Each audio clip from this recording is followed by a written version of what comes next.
കോവിലകത്തെ പൂജാമുറിക്ക് മുന്നിൽ രേവതി തമ്പുരാട്ടിയും ശാരികയും തൊഴുകയുമായി നിന്നു. രേവതി തമ്പുരാട്ടിയുടെ മുഖത്ത് ഏതോ ദൃഢ നിശ്ചയത്തിന്റെ ഭാവമുണ്ടായിരുന്നു. നിതാന്തമായ ശാന്തത ശാരികയുടെ മുഖത്തും. അമ്മയും മകളും പരസ്പരം നോക്കി. ത്രിസന്ധ്യാസമയം.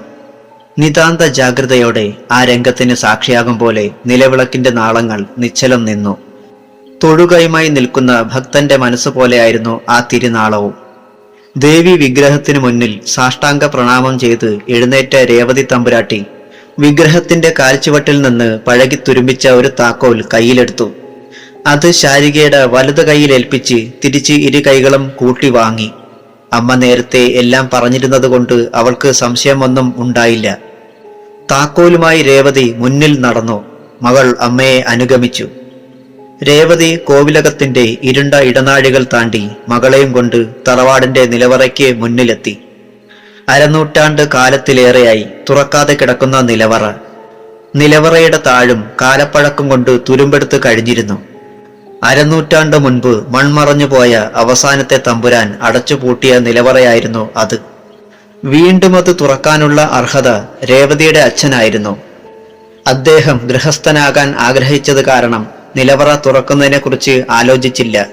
അന്നു മുതൽ ആ മുറി അങ്ങനെ അടഞ്ഞു തന്നെ കിടന്നു. ഇപ്പോഴിത് കോവിലകത്ത് ഒരത്ഭുതം നടക്കാൻ പോകുന്നു. ആണുങ്ങൾക്ക് മാത്രം തുറക്കാൻ അവകാശപ്പെട്ട ആ വാതിൽ കോവിലകത്തിന്റെ ചരിത്രത്തിലാദ്യമായി ഒരു പെൺതരി തുറക്കാൻ തുടങ്ങുന്നു. ഒരു തലമുറയ്ക്ക് മുൻപേ അടയ്ക്കപ്പെട്ട മുറിയാണിത്. കോവിലകത്തെ ആൺപ്രജയ്ക്ക് മാത്രം തുറക്കാൻ വിധിക്കപ്പെട്ട മുറി. അമ്മയുടെ തലമുറയിലാരും ഇത് തുറക്കാനുണ്ടായില്ല. എന്റെ തലമുറയിലും ഇല്ല. പക്ഷേ മോളെ, ഇന്ന് ഞാനത് തുറക്കാൻ പോവുകയാണ്. പാരമ്പര്യം മറികടക്കുകയാവും, എന്നാലും അത് ചെയ്യേണ്ടി വന്നിരിക്കുന്നു. ഈ കോവിലകത്തെ എല്ലാ പാരമ്പര്യവും നിന്നിൽ ഒതുങ്ങി നിൽക്കുകയാണെന്ന്. ഈ കോവിലകത്തെയും നമ്മളെയും രക്ഷപ്പെടുത്താൻ നിനക്കേ കഴിയൂ. നീ അതിന് തയ്യാറാണോ? രേവതി മകളോട് ചോദിച്ചു. ഞാൻ ഇന്നലെ പറഞ്ഞില്ലേ അമ്മേ, ഞാനെന്തിനും തയ്യാറാണ്. അച്ഛൻ മരിച്ചതും നിന്റെ ഗോപിയേട്ടൻ മരിച്ചതും സ്വാഭാവികമായിട്ടല്ലെന്ന് നിനക്കറിയാമല്ലോ. പാവം ആ തിരുമേനിമാരും സുശീലയും. എല്ലാത്തിനും അവൻ ഒറ്റ ഒരുത്തൻ തന്നെയാണ് കാരണം. എല്ലാം എനിക്കറിയാം അമ്മേ. നമ്മുടെ നാണി വല്യമ്മ പറഞ്ഞ് അമ്മ പറയും മുമ്പേ ഞാൻ ആ കഥകളെല്ലാം അറിഞ്ഞിട്ടുണ്ട്. രേവതി മകളെ സാഗൂതം ശ്രദ്ധിച്ചു. അവരുടെ മുഖം ചുവക്കുകയും കണ്ണുകൾ തിളങ്ങുകയും ചെയ്തു. നിത്യബ്രഹ്മചാരിയായി കഴിയാൻ ശപഥം ചെയ്ത കോവിലകത്തെ അംഗത്തിനെ ഈ തറവാട് രക്ഷപ്പെടുത്താനാവൂ. നീ അതിന് സ്വമനസാലെ തയ്യാറല്ലേ മോളെ? അല്ലാതെ ഇനി എനിക്കൊരു ജീവിതമുണ്ടോ അമ്മേ? ഞാൻ സർവാത്മന തയ്യാറായി കഴിഞ്ഞു. കോവിലകത്തിന്റെ മാന്ത്രിക പാരമ്പര്യം ഞാൻ ഏറ്റെടുക്കുകയാണ്. അമ്മ വാതിൽ തുറന്നോളൂ.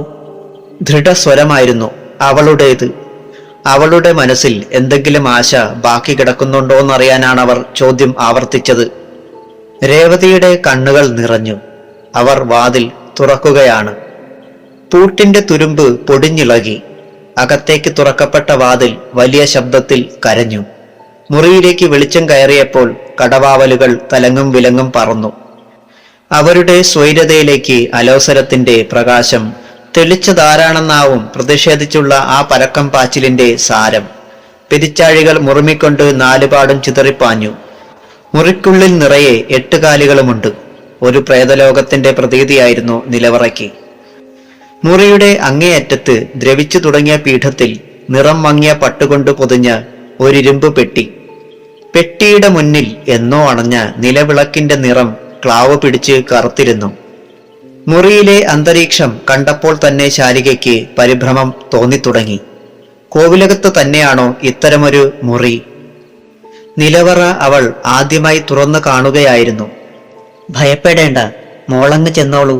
കയറാൻ അവകാശമുള്ളവർ കയറിയാൽ യാതൊരു അപകടവും സംഭവിക്കില്ല. അല്ലാത്തവർക്ക് ഈ മുറിയിൽ കയറാനാവില്ല. ശാരിക മുറിയിലേക്ക് ആദ്യ ചുവട് വെച്ചു. അതേ നിമിഷം നിലവറയുടെ ഏതോ മൂലയിൽ നിന്ന് ഉഗ്രമായൊരു ചീറ്റൽ ശബ്ദം കേട്ടു. ഒപ്പം തറയിലെ പൊടിയിലൂടെ ഒരു സ്വർണനാഗം ഇഴഞ്ഞു ചെന്ന് പെട്ടിയുടെ മുകളിൽ ചുരുണ്ട് കിടപ്പായി. കോവിലകത്തെ സർപ്പമാണ് മോളെ, നിന്നെ അതൊന്നും ചെയ്യില്ല. രേവതിയുടെ ശബ്ദം. പക്ഷേ ശാരികയ്ക്ക് ഭീതി തോന്നി. കുളിച്ച് ശുദ്ധമായി തന്നെയാണ് നിലവറയിലേക്ക് വന്നിട്ടുള്ളത്. പട്ട് കെട്ടഴിക്കാനുള്ള ചടങ്ങുകളെല്ലാം അമ്മ ഇന്നലെ തന്നെ ഏതോ ഗ്രന്ഥം നോക്കി മനസ്സിലാക്കിയിരുന്നു. കോവിലകത്ത് നിലവറയുണ്ടെന്നറിയാമായിരുന്നു. അതിൽ പക്ഷേ ഇത്രയും അമൂല്യമായ ഒരു വസ്തു സൂക്ഷിച്ചിട്ടുണ്ടെന്നവൾ അറിയുന്നത് ഇന്നലെ മാത്രമാണ്. വീണ്ടും സംശയിച്ചു നിന്ന അവളുടെ ചെവിയിൽ അമ്മയുടെ പ്രലോഭിപ്പിക്കുന്ന ശബ്ദം പിന്നെയും. ചെല്ലു മോളെ, ചെന്ന് ആ പട്ടഴിച്ച് പെട്ടി തുറന്ന് താളിയോല കെട്ടെടുക്കൂ. ശാരിക വീണ്ടും ചലിച്ചു. എവിടെ നിന്നോ പുതിയൊരു ധൈര്യം ലഭിച്ചതുപോലെ അവൾ ആ പെട്ടിയുടെ സമീപത്തേക്കടുത്തു. മുഖത്തും ശരീരമാകെയും ചുക്കിലി വല പൊതിയുന്നു. അവൾ അടുത്തു ചെല്ലവേ ഭണം വിടർത്തി നിന്നിരുന്ന സർപ്പം ഭണം ചുരുക്കുകയും പെട്ടിക്ക് പിന്നിലേക്കിഴഞ്ഞ് പിന്മാറുകയും ചെയ്തു. അവൾ അമ്മ പറഞ്ഞതുപോലെയെല്ലാം ചെയ്തു. പട്ടഴിച്ചു, പെട്ടി തുറന്നു, താളിയോലക്കെട്ട് കയ്യിലെടുത്തു. ആ നിമിഷം കോവിലകത്തിനു മേലെ ആകാശത്തിൽ അത്യപൂർവമായ ഒരു ഇടിമിന്നൽ പുളഞ്ഞു. ഇടിവെട്ടുകയും ചെയ്തു. സംഭ്രമജനകമായ ഒരന്തരീക്ഷം ചില നിമിഷങ്ങളോളം നിറഞ്ഞു നിന്നു. ഇരു കയ്യിലുമായെടുത്ത താളിയോലക്കെട്ടുമായി ശാരിക മെല്ലെ പിന്തിരിഞ്ഞു. അത് കണ്ണിലണച്ച് മുറിക്ക് പുറത്തേക്ക് നടന്നു. കോവിലകത്തിന്റെ ഉമ്മറത്ത് ഏതാനും ഭൃത്യകൾ നിലവിളക്ക് കൊളുത്തി കാത്തു നിൽപ്പുണ്ടായിരുന്നു. എല്ലാം രേവതി തലേന്ന് പറഞ്ഞ് ഏർപ്പാട് ചെയ്തതുപോലെ തന്നെ. ശാരികയെയും നയിച്ചുകൊണ്ട് രേവതി അവരുടെ സമീപത്തേക്കാണ് ചെന്നത്. മോളെ, ഇത് നല്ല മുഹൂർത്തമാണ്. ഇപ്പോൾ തന്നെ പുറപ്പെട്ടോളൂ. കടവിലെത്തിയാൽ ചുവടെണ്ണി വേണം ഇറങ്ങാൻ. ജലനിരപ്പിൽ നിന്ന് 7 ചുവട് താഴേക്കിറങ്ങി 7 വട്ടം മുങ്ങണം. ജലതർപ്പണം ചെയ്ത് പിന്നോട്ട് നടന്ന് പടികൾ കയറണം. ഈറനോടെ പൂജാമുറിയിലേക്ക് പോരൂ. താളിയോലകൾ നിലത്ത് വയ്ക്കരുത്. പൂജാമുറിയിലെത്തി പട്ടുതുണിയിൽ വേണം അർപ്പിക്കാൻ. അമ്മ പൂജാമുറി ഒരുക്കി വെച്ചേക്കാം. ശാരിക സമ്മതഭാവത്തിൽ തലകുലുക്കി. അവർ നീങ്ങുകയായി. മുന്നിൽ നിലവിളക്കും പിടിച്ച് ഒരു ഭൃത്യ. ഇരു കൈകൾ കൊണ്ടും താളിയോല ഗ്രന്ഥം പിടിച്ച് ശാരിക പിന്നിൽ. അവൾക്ക് പിന്നിൽ ഒരു ഓട്ടുകിണ്ണത്തിൽ ചെറിയ നിലവിളക്കിന്റെ തട്ടവും പൂജാപുഷ്പങ്ങളുമായി ഇനിയൊരുവൾ. പ്രകൃതിയുടെ ചുവപ്പ് നിറം മാറാൻ തുടങ്ങിയിരുന്നു. ത്രിസന്ധ്യ കഴിയുന്നു. ഇനി വേഗം ഇരുളിലേക്ക് പ്രപഞ്ചം മുഖം മറയ്ക്കും. മകൾ അകന്നു പോകുന്നത് നോക്കി നിന്ന രേവതി തമ്പുരാട്ടിയുടെ കണ്ണുകൾ നിറഞ്ഞു. അവർ ഒരു നെടുനിശ്വാസമുതിർത്തു. എല്ലാം ഇനിയുമൊരു കടവിലടുക്കുമെന്ന് ആ സാധ്വി ആശ്വാസം കൊള്ളുകയാണ്. ശാരികയും തോഴിമാരും കടവിനോടടുക്കുകയായിരുന്നു. അപ്പോൾ മാനാഞ്ചിറ തറവാടിന്റെ ഉമ്മറത്ത് ആശ്രിതന്മാർക്ക് എന്തൊക്കെയോ നിർദ്ദേശങ്ങൾ നൽകിക്കൊണ്ടിരിക്കുകയായിരുന്ന വിക്രമൻ പൊടുന്നനെ സംസാരം നിർത്തി. അജ്ഞാതമായ ഏതോ ഒരു തോന്നലുണ്ടായതുപോലെ, മനസ്സിൽ നിന്ന് ആരോ ഏതാണ്ട് പറഞ്ഞതുപോലെ മുന്നിൽ നിന്ന ആശ്രിതരെ അവൻ തുറച്ചു നോക്കി. വിക്രമന്റെ നെറ്റിയിൽ ചുളിവുകൾ വീഴുന്നു. അവന്റെ കണ്ണുകൾ കുറുകുന്നു. നിങ്ങളാരും പൊയ്ക്കളയരുത്. ചിലപ്പോൾ ഉടനെ എനിക്ക് ആവശ്യം വന്നേക്കും. അവരുടെ അടുത്തു നിന്ന് എണീറ്റ് നടക്കുമ്പോൾ അവൻ പറഞ്ഞു. ആശ്രിതർ പരസ്പരം നോക്കി. ഈ സന്ധ്യാനേരത്ത് എന്താണാവോ പുതിയ ഏർപ്പാട്? പൂജാമുറിയുടെ നേരെ ഓടിച്ചെല്ലുകയായിരുന്നു വിക്രമൻ. അയാൾ വാതിൽ ചവിട്ടി തുറന്നു. എന്തോ പന്തികേട് സംഭവിക്കാൻ പോകുന്നുണ്ട്. അതെന്തെന്ന് ഉടനെ അറിഞ്ഞേ പറ്റൂ. വിക്രമന്റെ മനസ്സ് പെട്ടെന്ന് ഏകാഗ്രമായി. പുഴക്കടവിന്റെ കുറച്ചകലെ ഒരു വെള്ളച്ചാട്ടം. അവിടെ നിന്ന് തെറിക്കുന്ന ജലഗണങ്ങൾ ശാരികയെയും ബാല്യക്കാരികളെയും പനിനീർ പോലെ ആശ്ലേഷിച്ച് കൊണ്ടിരുന്നു. അവൾ പുഴയിലേക്കുള്ള അവസാനത്തെ പടിയിലായിരുന്നു. അപ്പോൾ ജലത്തിലേക്ക് പാദം സ്പർശിച്ച നിമിഷം പൊടുന്നനെ പ്രകൃതി കുറെ കൂടി ഇരുണ്ടു. പ്രപഞ്ചം ഒന്ന് മുരണ്ടു. പിന്നെ അതൊരു ഹുങ്കാരമായി ഇടി മുഴങ്ങാൻ തുടങ്ങി. കാറ്റിന്റെ സീൽക്കാരങ്ങൾ ചെകിടടപ്പിക്കുന്നതായി. കടവിനക്കരെ കുറെ അകലെയായി പുഴയുടെ അടുത്തട്ടിൽ നിന്ന് കുറെ നുരകളും കുമിളകളും വന്നു പൊട്ടി. അതൊരു ചുഴിയായി കറങ്ങിത്തുടങ്ങാൻ അധിക നേരമൊന്നും വേണ്ടി വന്നില്ല. അനുനിമിഷം വളർന്ന ചുഴി കടവിനടുത്തേക്ക് അതിവേഗം വന്നു തുടങ്ങി. ശാരിക 3 ചുവടുകളെ വെച്ചിരുന്നുള്ളൂ. പുഴയിൽ നിന്ന് അവളോളം പൊക്കത്തിൽ ഒരു സ്തൂപം പോലെ ചുഴി ഉയരുകയും ചുഴിയുടെ കിരാതമേനിയിലേക്ക് ശാരികയെ വലിച്ചടിപ്പിക്കുകയും ചെയ്തു. അവൾ ഭ്രാന്തമായ വേഗത്തിൽ പുഴയുടെ താഴ്വരയിലേക്ക് ഒഴുകി. കരയിൽ നിന്നിരുന്ന ബാല്യക്കാരികൾ അലമുറയിട്ടു. ചിലർ കോവിലകത്തേക്ക് കുതിച്ചു പാഞ്ഞു. നോക്കി നിൽക്കെ ശാരിക കണ്ണെത്താ ദൂരത്ത് മറഞ്ഞു കഴിഞ്ഞു. ഒഴുക്ക് അവളെ എടുത്തെറിഞ്ഞുകൊണ്ടിരിക്കുകയാണ്. ശാരിക നീന്തിക്കയറാൻ ആവത് ശ്രമിക്കുന്നുണ്ടായിരുന്നു. പക്ഷേ ഒഴുക്കിൽ അവൾ നിൽക്കുന്നിടത്തു നിന്ന് ഒരു കൈപ്പാട് മുന്നേറാൻ കഴിയുന്നില്ല. മരണം തൊട്ടുമുന്നിലാണെന്ന് അവൾ അറിഞ്ഞു. വിവരമറിഞ്ഞ് രേവതി തമ്പുരാട്ടി തളർന്നു വീണു. എല്ലാം തകർന്ന് തരിപ്പണമാവുകയാണോ? തന്റെ മകൾ തനിക്ക് എന്നേക്കുമായി നഷ്ടപ്പെടുകയും ചെയ്യുകയാണോ? മോളെ എന്നൊന്നുറക്കെ നിലവിളിക്കാനേ അവർക്ക് കഴിഞ്ഞുള്ളൂ. പക്ഷേ നേരിയൊരു ഭാഗ്യകണിക ശാരികയ്ക്ക് നേരെ പിണ്ടിച്ചങ്ങാടത്തിൽ അവൾക്കരികിലേക്ക് തുഴഞ്ഞെത്തി. ഒരു കെട്ട് പച്ചമരുന്നുകളുമായി അക്കരെയുള്ള തന്റെ കുടിലിലേക്ക് തുഴയുകയായിരുന്നു വേണി. സാന്ദ്രമായ ഇരുട്ട് പടർന്ന പുഴ. പിന്നിൽ ജലം തുടിക്കുന്ന ശബ്ദം കേട്ട് തിരിഞ്ഞു നോക്കിയ വേണി പരിഭ്രമിച്ചു. ഒഴുകി വരുന്ന ശരീരം അവൾ വ്യക്തമായും കണ്ടു. മരണവെപ്രാളമെടുക്കുകയാണ് ആ യുവതി എന്നവൾക്ക് മനസ്സിലായി. വേണി ധൃതിയിൽ അവളുടെ അടുത്തേക്ക് ചങ്ങാടമടുപ്പിച്ചു. അവൾ പുഴയിലേക്ക് ചാടി. ശാരികയെ ചങ്ങാടത്തിലേക്ക് കയറ്റി. മരണാസന്നയാണവളെന്ന് വേണിക്ക് തോന്നി. എത്രയും വേഗം കരയ്ക്കെത്തണം. വല്ല വിധേനയും കരക്കടുപ്പിച്ച ചങ്ങാടത്തിൽ നിന്ന് ശാരികയെ വലിച്ചിറക്കി തന്റെ മുട്ടുകാലിൽ കമിഴ്ത്തിക്കിടത്തി. വല്ലാതെ വെള്ളം കുടിച്ചിരിക്കുന്നു യുവതിയെന്ന് വേണിക്ക് മനസ്സിലായി. ശാരികയുടെ പുറത്തമർത്തി കുടിച്ച വെള്ളത്തിൽ കുറെ ഛർദ്ദിപ്പിച്ചു. അവളുടെ ശ്വാസഗതി നേരെയാവുന്നത് വേണി ആശ്വാസത്തോടെ നോക്കി നിന്നു. ഇരുൾ പരക്കുകയാണ്. വേണി ചുറ്റും കണ്ണുകൾ കൊണ്ട് പരതി. ആരാണ് ഏതാണ് എന്നൊക്കെ അറിയാൻ കഴിയുന്നില്ല. നാട്ടുകാരുമായി തനിക്കൊരിക്കലും കൂടുതൽ ബന്ധപ്പെടാൻ കഴിഞ്ഞിട്ടില്ല. ആരായാലും ഏതായാലും തന്നെപ്പോലെ ഒരു യുവതിയല്ലേ. കുടിയിലെത്തിച്ചാൽ പെട്ടെന്നിവരെ സുഖപ്പെടുത്താൻ കഴിയും. എങ്ങനെയാണ് കുടി വരെ ഇവരെയൊന്ന് എത്തിക്കുക? ആരെയെങ്കിലും സഹായത്തിന് വിളിക്കാൻ എളുപ്പമല്ല. ആലോചിച്ചു നിൽക്കാൻ സമയവുമില്ല. ഒടുവിൽ മരുന്ന് കെട്ടവിടെ ഇട്ടിട്ട് വേണി തനിയെ ശാരികയെ തോളിൽ എടുത്തു. മാനാഞ്ചിറ തറവാടിന്റെ ഉമ്മറത്തുകൂടി വിക്രമൻ ആകെ അസ്വസ്ഥനായി നടന്നു. ആരെയോ പ്രതീക്ഷിക്കുന്നത് പോലെ ഇടയ്ക്കിടെ അയാൾ പടിക്കലേക്ക് ശ്രദ്ധിച്ചു.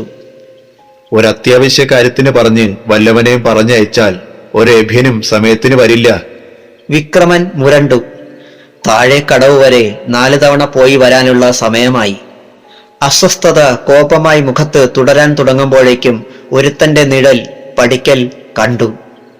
ഓടിപ്പാഞ്ഞു വരികയാണ് ആ യന്ധ്യാനി. അങ്ങുന്നേ ശാരിക രക്ഷപ്പെട്ടു. അവളെ ഒരു കാട്ടുപെണ്ണ് ചങ്ങാടത്തിൽ കയറ്റിക്കൊണ്ടുപോയി. ഞങ്ങൾ നിന്നതിനും മുകളിൽ വെച്ചേ അത് സംഭവിച്ചു. അയാൾ നിന്ന് കിതയ്ക്കുകയാണ്. വിക്രമൻ ഒന്ന് നടുങ്ങി. കണ്ണുകളിൽ കോപം കത്തി. ആ കോപമെല്ലാം കൂടി കയ്യിലേക്ക് ആവാഹിച്ച് ഓങ്ങിയൊരൊറ്റയടി. ആശ്രിതൻ 6 കാതം അകലേക്കാണ് തെറിച്ചു വീണത്. അടുത്ത ക്ഷണം വിക്രമൻ പൂജാമുറിയിലേക്ക് പാഞ്ഞു.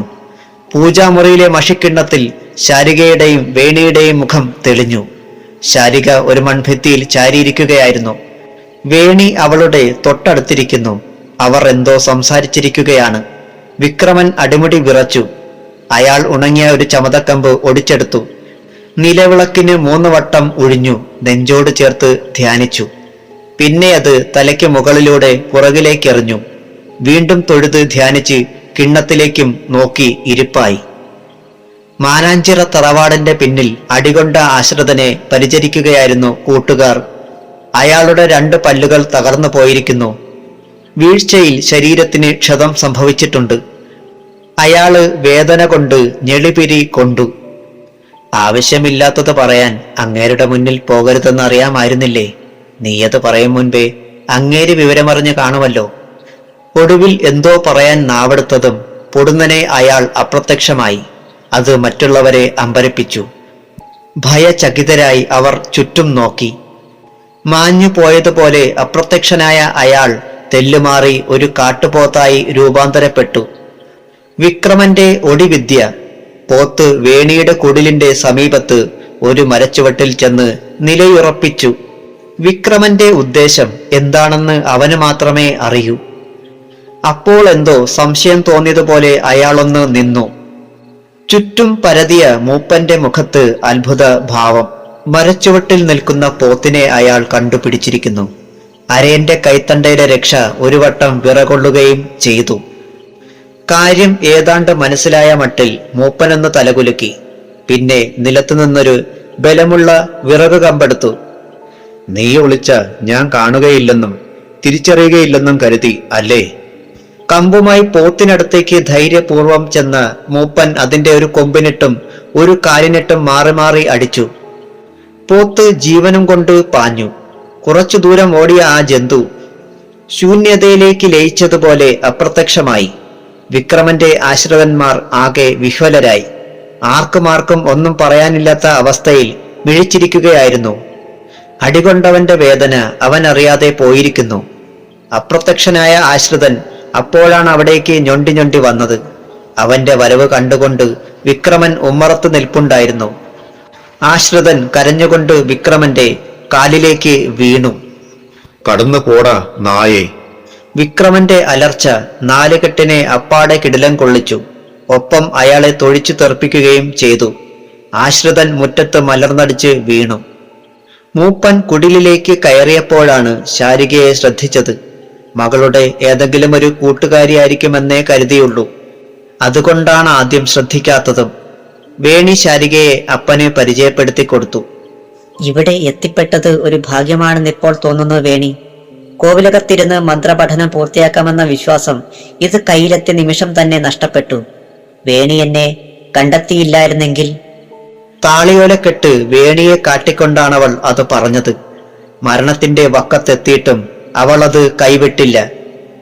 മലദൈവങ്ങള് തമ്പുരാട്ടിക്കൊരു ദോഷവും വരുത്തില്ല, വേണി പറഞ്ഞു. പക്ഷേ അവളത് പറഞ്ഞു തീരും മുൻപേ മാനാഞ്ചിറയിലെ പൂജാമുറിയിൽ വിക്രമൻ ഉറക്കെ അട്ടഹസിക്കാൻ തുടങ്ങിയിരുന്നു. അടിയനൊരപേക്ഷയുണ്ട്. മന്ത്രപഠനം തീരും വരെ തമ്പുരാട്ടി ഈ കുടിയിന്ന് പോകരുത്. ആരെയും പേടിക്കാതെ തമ്പുരാട്ടിക്ക് പഠിക്കാനുള്ള സൗകര്യം അടിയൻ ചെയ്തു തരും. ഇന്നലെ ഒടിപ്രയോഗത്തിലൂടെ തമ്പുരാട്ടിയെ അപകടപ്പെടുത്താൻ ശ്രമിച്ചവർ വെറുതെ ഇരിക്കുമെന്ന് കരുതണ്ട. അമ്മ തമ്പുരാട്ടിയെ നാളെ തന്നെ ഞാൻ വിവരമറിയിച്ചോളാം. കൊച്ചു തമ്പുരാട്ടി സമാധാനമായിരിക്കൂ. മൂപ്പന് കൂടുതലൊന്നും ആലോചിക്കാനുണ്ടായിരുന്നില്ല. ശാരികയുടെ വിവരങ്ങൾ അറിഞ്ഞപ്പോൾ മുതൽ അവളോട് എന്തെന്നില്ലാത്ത സ്നേഹബഹുമാനങ്ങൾ തോന്നിപ്പോവുകയാണ്. ഒഴുക്കിൽപ്പെട്ട തമ്പുരാട്ടിയെ മകൾ കണ്ടെടുക്കാനും കുടിലെത്തിക്കാനും തോന്നിച്ചത് മലദൈവങ്ങളായിരിക്കും.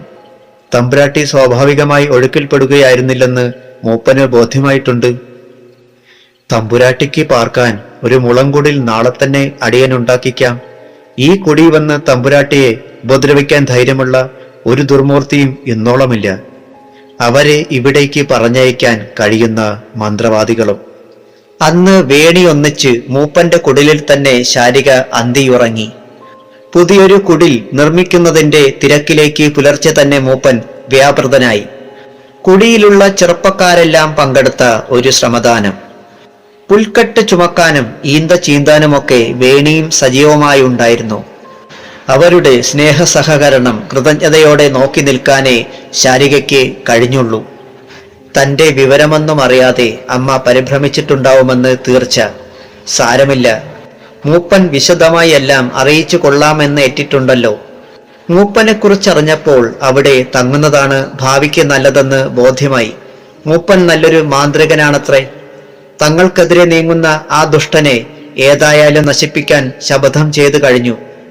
തന്നെ സംബന്ധിച്ചിടത്തോളം ഈ ജന്മത്തിൽ ഇനി മറ്റൊന്നുമില്ല. അച്ഛനെ കൊന്നവൻ തന്റെ വേണ്ട, അതൊന്നും ഇപ്പോൾ ആലോചിക്കുകയേ ചെയ്യരുത്. മന്ത്രപഠനം പൂർത്തീകരിക്കും വരെ തന്റെ മനസ്സിൽ ഉപാസനാമൂർത്തികളല്ലാതെ മറ്റൊന്നുമില്ല. ത്രിസന്ധ്യ. ശാരികയ്ക്ക് പാർക്കാനുള്ള കുടിൽ പൂർത്തിയാക്കി കഴിഞ്ഞു. മൂപ്പന്റെ നിർദ്ദേശാനുസരണം കുളിച്ചീറനോടെ വന്ന ശാരികയെ വേണി ഒരു മൺവിളക്കം കൊളുത്തി കുടിലിലേക്ക് ആനയിച്ചു. ഒറ്റത്തിരി കത്തുന്ന മൺവിളക്ക്. മുറിയുടെ മധ്യത്തിൽ മൺവിളക്ക് വെച്ചു. അതിനു മുന്നിൽ മൃഗത്തോൽ വിരിച്ചു. ശാരിക ചമ്രം പടിഞ്ഞിരുന്നു. അവൾ വിളക്ക് നോക്കി തൊഴുതു. നല്ല സമയവും നല്ല മുഹൂർത്തവുമാണ്. കൊച്ചു തമ്പുരാട്ടി, ഇപ്പോൾ തന്നെ തുടങ്ങിക്കോളൂ. മൂപ്പൻ നിർദ്ദേശിച്ചു. ആ നിലവിളക്കിന് മുന്നിൽ ഒരു ചെമ്പരത്തി പൂവിതൾ വന്നു വീണു. വിക്രമന്റെ പൂജാമുറിയിലെ നിലവിളക്കിൽ ഒരു തിരി അണഞ്ഞു. മറ്റൊന്ന് കരിന്തിരി കത്താനും തുടങ്ങി. അവന്റെ മനസ്സിൽ ഒരു നടുക്കമുണ്ടായി. മുഖത്ത് അത് പ്രത്യക്ഷപ്പെടുകയും ചെയ്തു. ശാരിക മന്ത്രപഠനം തുടങ്ങിയ കഥ അവൻ അറിഞ്ഞിരിക്കുന്നു. അവൾക്ക് വേണ്ടി പ്രത്യേകം ഒരുക്കിക്കൊടുത്ത കുടിലിനു മുന്നിൽ അയാൾ കരുതലോടെ കാവൽ നിൽക്കുന്നു. കാട്ടുമൂപ്പൻ മാന്ത്രികനാണെന്ന തെല്ല് അസ്വസ്ഥതയോടെയാണ് വിക്രമൻ ചിന്തിക്കുന്നത്. താൻ കണക്ക് കൂട്ടിയതുപോലെയൊന്നുമല്ല കാര്യങ്ങൾ കലാശിച്ചിരിക്കുന്നത്. കോവിലകത്തെ നിലവറയിൽ പഴയ മാന്ത്രിക ഗ്രന്ഥങ്ങൾ സൂക്ഷിച്ചിട്ടുണ്ടെന്ന് അറിഞ്ഞിരുന്നെങ്കിൽ അത് നേരത്തെ നശിപ്പിക്കാൻ കഴിയുമായിരുന്നു. രേവതിയുടെ ബുദ്ധിയിൽ അങ്ങനെയൊന്ന് തെളിയുമെന്ന് സ്വപ്നേവി ചിന്തിച്ചതല്ല. അവളോട് നേരിട്ട് ചോദിച്ചാലോ, അവളെ ചെന്ന് കണ്ടാലോ? രാമവർമ്മയ്ക്ക് നൽകേണ്ടത് നൽകി, അതുകൊണ്ടൊന്നും ആയില്ലല്ലോ. ആ കുടുംബത്തിന്റെ നെല്ലിപ്പലക കണ്ടല്ലാതെ തന്റെ ഹൃദയം സ്വസ്ഥമാകാൻ പോകുന്നില്ല. അമ്മ എന്തെല്ലാം പോംവഴികൾ കണ്ടെത്തിയാലും, മകൾ ഏത് കാട്ടുമാന്ത്രികനെ കൂട്ടുപിടിച്ചാലും, ആ കാട്ടുപെണ്ണിന്റെ കയ്യിൽ അവൾ എത്തിപ്പെട്ടതാണ് കുഴപ്പമായത്. ആശ്രിതരെ പറഞ്ഞയച്ചതുകൊണ്ട് ശാരിക ഇവിടെ എത്തിക്കൊള്ളുമെന്നാണ് വിശ്വസിച്ചത്. പക്ഷേ എത്ര വിദഗ്ധമായി അവൾ രക്ഷപ്പെട്ടു. അതുകൊണ്ട് തനിക്ക് എതിർക്കേണ്ടവരുടെ എണ്ണം വർദ്ധിച്ചു, അത്ര തന്നെ. ശത്രുനിരയിലേക്ക് കാട്ടുമൂപ്പനും കുടുംബവും കൂടി വന്നിരിക്കുന്നു. സാരമില്ല, ഒരു കാട്ടുകുടിയല്ല, ഒരു സാമ്രാജ്യം മുഴുവൻ ഇല്ലാതാക്കാൻ തനിക്കിന്ന് കഴിയും. വിക്രമൻ എണീറ്റു. ഇരുൾ പരന്നു വീഴുന്നതേയുള്ളൂ. എന്തോ ചിന്തിച്ചുറച്ച് അയാൾ മാനാഞ്ചിറയിൽ നിന്ന് ഇറങ്ങി നടന്നു. നേരെ ചെന്നെത്തിയത് കോവിലകത്തിന്റെ മുറ്റത്തേക്ക്. പടി കയറി വരുന്ന ആളെ കണ്ടപ്പോൾ രേവതി തമ്പുരാട്ടി ഒന്ന് ഞെട്ടി. ഒരിക്കലും കാണാൻ ഇഷ്ടമില്ലാത്തയാളെ മുന്നിൽ അപ്രതീക്ഷിതമായി കണ്ടപ്പോഴുണ്ടായ നടുക്കം. അയാളുടെ മുഖത്തെ രൂക്ഷഭാവം തന്നെയായിരുന്നു രേവതിയുടെ മുഖത്തും. ഏറ്റവും ഒടുവിലെ ഈ പടി കയറാവൂ എന്ന് തീരുമാനിച്ചിരുന്നു. പക്ഷേ അതിനു മുൻപ് തന്നെ വരേണ്ടി വന്നു. നീ എന്നെ വരുത്തി. നിന്റെ ഭർത്താവ് തമ്പുരാനും മരുമകൻ തമ്പുരാനും തീർന്നിട്ടും നീ പഠിച്ചില്ല. നീ എന്നെ എന്തു ചെയ്യുമെന്നാണ്? മകൾക്കു കൂടി വേഗം ഒരു ചിത ഒരുക്കിക്കൊള്ളാൻ പറയാൻ വന്നതാണ് ഞാൻ. വിക്രമന്റെ ക്രൂരമായ ശബ്ദം. അവളുടെ മറുപടി കേൾക്കാനൊന്നും നിൽക്കേണ്ട കാര്യമില്ല, കേൾക്കേണ്ട ആവശ്യവുമില്ല. പറഞ്ഞിട്ട് ഒരു വെല്ലുവിളി പോലെ കൂസലില്ലാതെ നടന്നു പോവുകയാണവൻ. രേവതി തുറച്ചു നോക്കി നിന്നു. ഭയന്ന് പരിഭ്രമിച്ച് വിയർത്തു വിളറി എന്തോ ഒരു വാക്കുച്ചരിക്കാൻ രേവതി തുനിഞ്ഞതാണ്. പക്ഷേ നാവനക്കാൻ കഴിഞ്ഞില്ല. രേവതിയുടെ സംസാരശേഷി നശിച്ചിരിക്കുന്നു. പൊട്ടിക്കരഞ്ഞുകൊണ്ടവൾ തിരിച്ചോടി. ആ പൊട്ടിക്കരച്ചിലിന് മീതെ വിക്രമന്റെ പൊട്ടിച്ചിരി ഉയർന്നു കേൾക്കാനുണ്ടോ? കോവിലകത്തു നിന്ന് മടങ്ങിയ വിക്രമൻ നേരെ ചെന്ന് കയറിയത് മാനാഞ്ചിറയിലെ പൂജാമുറിയിലേക്കാണ്. കുറെ നേരം ധ്യാനിച്ചു. എന്തൊക്കെയോ മന്ത്രങ്ങൾ ഉരുവിട്ടു. പൂജയുടെ അവസാനം നിലവിളക്കിൽ നിന്നെടുത്ത കത്തുന്ന ഒരു തിരിയുമായി അയാൾ മുറിവിട്ടിറങ്ങി. പുറത്തു വന്ന് അവൻ ആ തിരി അന്തരീക്ഷത്തിലേക്ക് അർപ്പിച്ചു. ഒരു നിമിഷം അന്തരീക്ഷത്തിൽ തങ്ങി നിൽക്കും പോലെ നിന്ന തിരുനാളം അടുത്ത ക്ഷണം അന്തരീക്ഷത്തിലൂടെ ഒഴുകി നീങ്ങാൻ തുടങ്ങി. മലഞ്ചെരിവുകളിലൂടെ, കുറ്റിക്കാടുകൾക്ക് മുകളിലൂടെ വനത്തിലെത്തുമ്പോഴേക്കും ആ തിരുനാളം ഒരു അഗ്നിഗോളമായി വളർന്നു കഴിഞ്ഞിരുന്നു. ആ അഗ്നിഗോളം കാട്ടുമൂപ്പന്റെ കുടിലിന് നേരെ പായുകയാണ്. ശാരികയുടെ കുടിലിന് കാവൽ നിൽക്കുകയായിരുന്ന മൂപ്പൻ അത് കണ്ട് നടുങ്ങി. എന്തു ചെയ്യണമെന്നറിയാതെ പരിഭ്രമിച്ചു നിന്ന മാത്രയിൽ മൂപ്പന്റെ കുടിലിന് മുകളിൽ തന്നെ അഗ്നിഗോളം വന്ന് വീണു. കുടിൽ ആളിക്കത്താൻ തുടങ്ങി. മൂപ്പന്റെ സംഭ്രമം തെല്ലുനേരമേ ഉണ്ടായുള്ളൂ. അയാളുടെ മനക്കണ്ണുകൾക്ക് മുന്നിൽ ആ അഗ്നിഗോളത്തിന്റെ ഉത്ഭവസ്ഥാനം തെളിഞ്ഞു. അടുത്ത ക്ഷണം അദ്ദേഹം കർമ്മോത്സുകനായി കുടിൽ നിന്ന് കത്താൻ തുടങ്ങുകയാണ്. ഉള്ളിലുള്ളവരോ ചുറ്റുമുള്ളവരോ ആരും അറിഞ്ഞിട്ടില്ല. ആരെങ്കിലും അറിയും മുൻപ് എന്തെങ്കിലും ചെയ്തേ പറ്റൂ. മൂപ്പൻ പിന്നെ സംശയിച്ചില്ല. മനസ്സിൽ മന്ത്രങ്ങളുടെ അരുവി ഉറവെടുത്തു. വലതുകാലിൽ നിന്ന് ഇടതുകാൽ വലതുകാലിന്റെ മുകളിൽ വെച്ച് ഒറ്റക്കാലിലൊരു തപസ്. ഏതാനും നിമിഷങ്ങൾ ഒരിടിവെട്ടി. കുടിക്ക് മുകളിൽ ആകാശം കറുത്തു. കാർമേഘങ്ങൾ ഉരുണ്ടുകൂടി. മിന്നൽ പിണരുകൾ. പൊടുന്നനെ മഴ കോരിച്ചൊരിയാൻ തുടങ്ങി. ആ മാന്ത്രിക മഴ പെയ്യുന്നത് മൂപ്പന്റെ കുടിലിന് മുകളിൽ മാത്രമായിരുന്നു. തീയണയാൻ പിന്നെ താമസമൊന്നും ഉണ്ടായില്ല. മൂപ്പന്റെ കണ്ണുകളിൽ വല്ലാത്ത ഒരു തിളക്കം, ചുണ്ടിൽ ഊറിയ പുഞ്ചിരി. കുരുത്തോലകളും പൂക്കളും കൊണ്ട് ശാരികയുടെ കുടിൽ ഭംഗിയായി അലങ്കരിക്കപ്പെട്ടിരുന്നു. തിരിയിട്ട് നിരത്തിയ അനേകം മൺവിളക്കുകൾ കൊളുത്തി നിരത്തിയിരുന്നു. ഇന്ന് ശാരികയുടെ മന്ത്രപഠനം അവസാനിക്കുന്ന ദിവസം. പൂജാമുറിയിലേക്കുള്ള വാതിൽ തുറക്കപ്പെടുന്നു. ശാരിക കുളിച്ച് ഈറനോടെ പൂജാമുറിയിലേക്ക് കയറി. പിന്നാലെ കൂപ്പുകൈകളുമായി മൂപ്പനും വേണിയുമുണ്ട്. ശാരിക തൊഴുത്ത് അർദ്ധനിമീലിത നയനങ്ങളോടെ നിന്നു പ്രാർത്ഥിച്ചു. പിന്നെ കൊളുത്താതെ വെച്ചിരുന്ന ഒരു വിളക്കിന് നേരെ മിഴികൾ പൂർണ്ണമായും തുറന്നു. ആ വിളക്കിലെ തിരികൾ സ്വയം പ്രകാശിക്കാൻ തുടങ്ങി. മൂപ്പൻ അത്ഭുതത്തോടെയാണത് കണ്ടുനിന്നത്. വേണിയുടെ മുഖവും അത്ഭുതം കൊണ്ട് വിടർന്നു. ശാരികയ്ക്ക് പൂർണ്ണമായും മാന്ത്രിക സിദ്ധി ലഭിച്ചിരിക്കുന്നു. അവൾ കുടിലെത്തിയിട്ട് ഇന്ന് 41 ദിവസങ്ങൾ പൂർത്തിയാവുകയാണ്. ഏകാഗ്രമായ പഠനവും സാധനയും കൊണ്ട് എളുപ്പം സിദ്ധി കൈവരിക്കാൻ കഴിഞ്ഞു. അതിന് പ്രാപ്തയാക്കിയത് മൂപ്പന്റെ സാന്നിധ്യമാണെന്നാണ് അവളുടെ വിശ്വാസം. മൂപ്പനും വേണിയും ഇല്ലായിരുന്നെങ്കിൽ തനിക്കൊരിക്കലും മന്ത്രപഠനം സാധ്യമാവുകയില്ലായിരുന്നു. ഇന്ന് കുടിയോട് യാത്ര പറയണം. തന്നെക്കുറിച്ച് അമ്മ ഉത്കണ്ഠാകുലയാണെന്ന് ശാരികയ്ക്കറിയാം.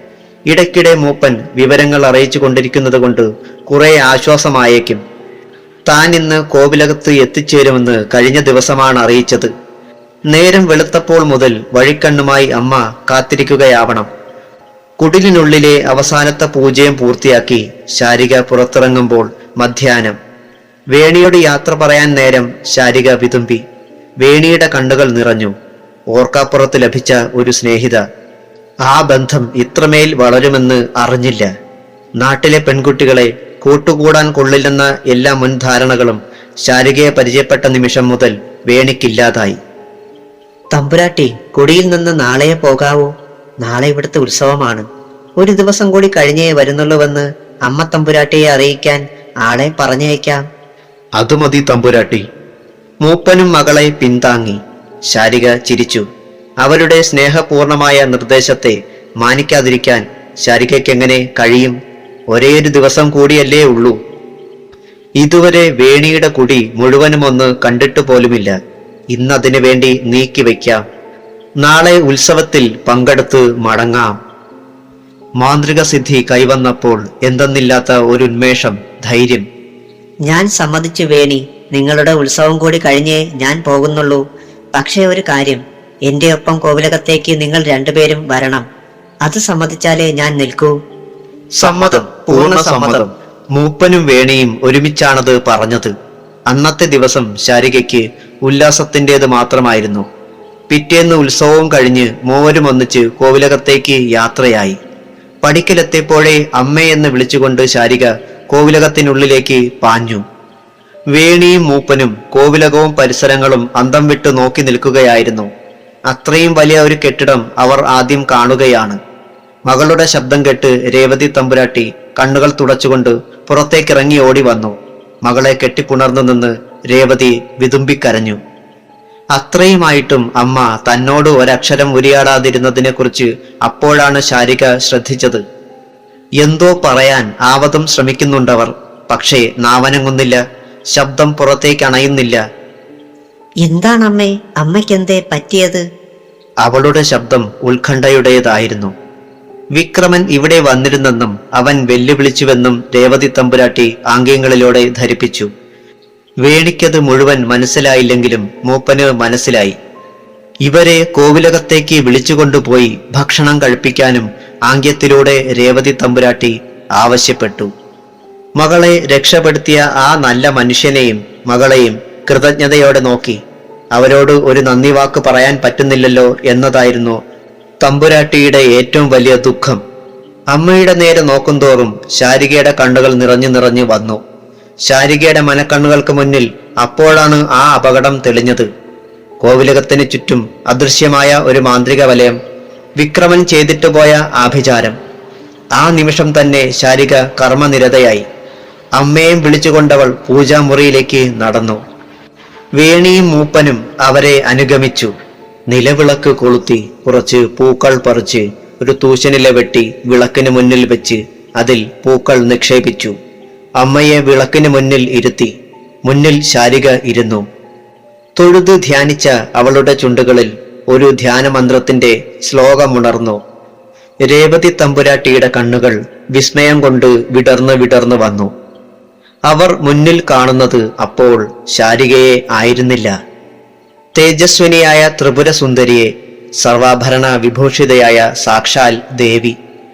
മന്ത്രസിദ്ധി ലഭിച്ച ശേഷം ശാരിക ആദ്യമായി ഒരു കർമ്മം ചെയ്യാനൊരുങ്ങുകയാണ്.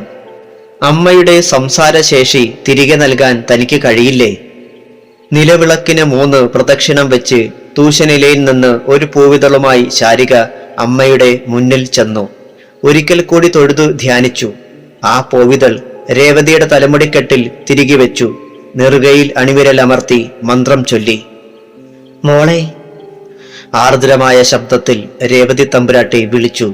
ആ നിമിഷം രേവതി തമ്പുരാട്ടി മകളെ മാറോട് ചേർത്ത് പുണർന്നു.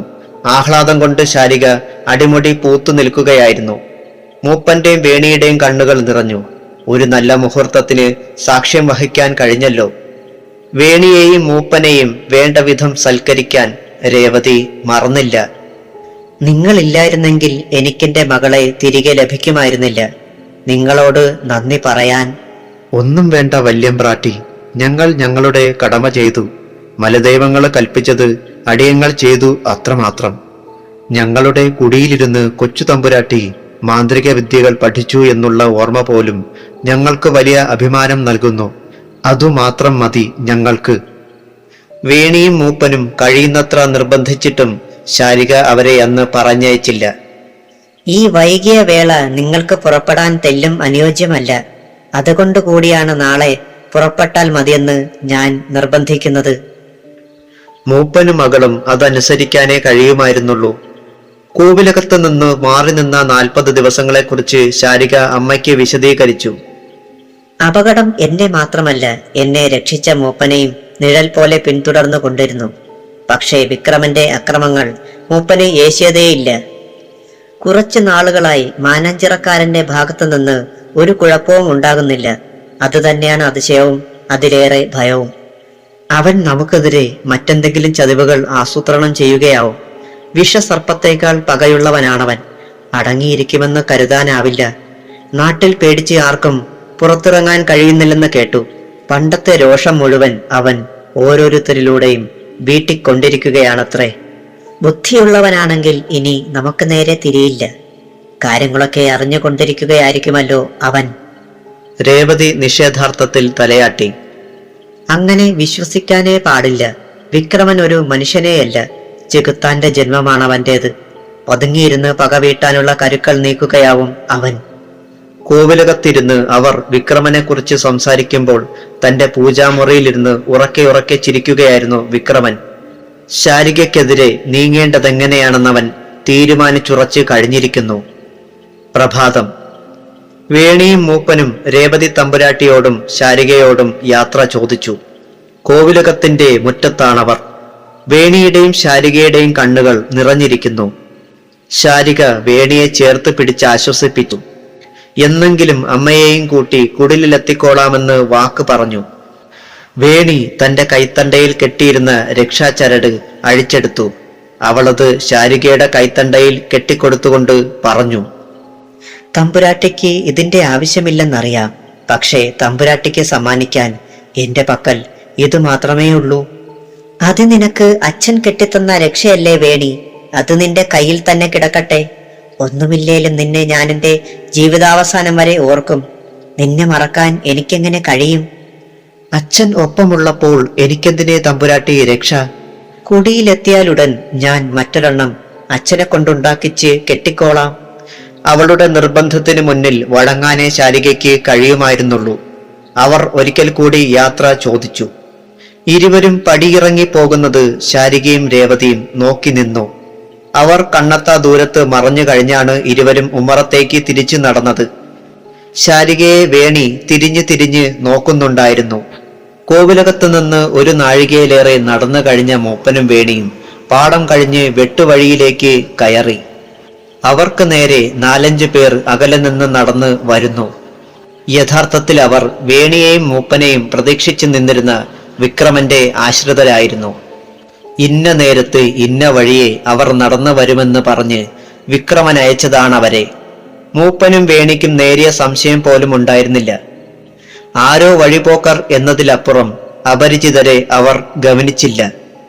അടുത്തെത്തിയപ്പോൾ അവരിലൊരാൾ മൂപ്പന് നേരെ തിരിഞ്ഞു. തമ്പുരാട്ടിയെ കോവിലകത്തെത്തിക്കാൻ വന്നതാണല്ലേ? ഒരുവന്റെ കണ്ണ് വേണിയെ ആപാത ചൂടം ഒഴിഞ്ഞു.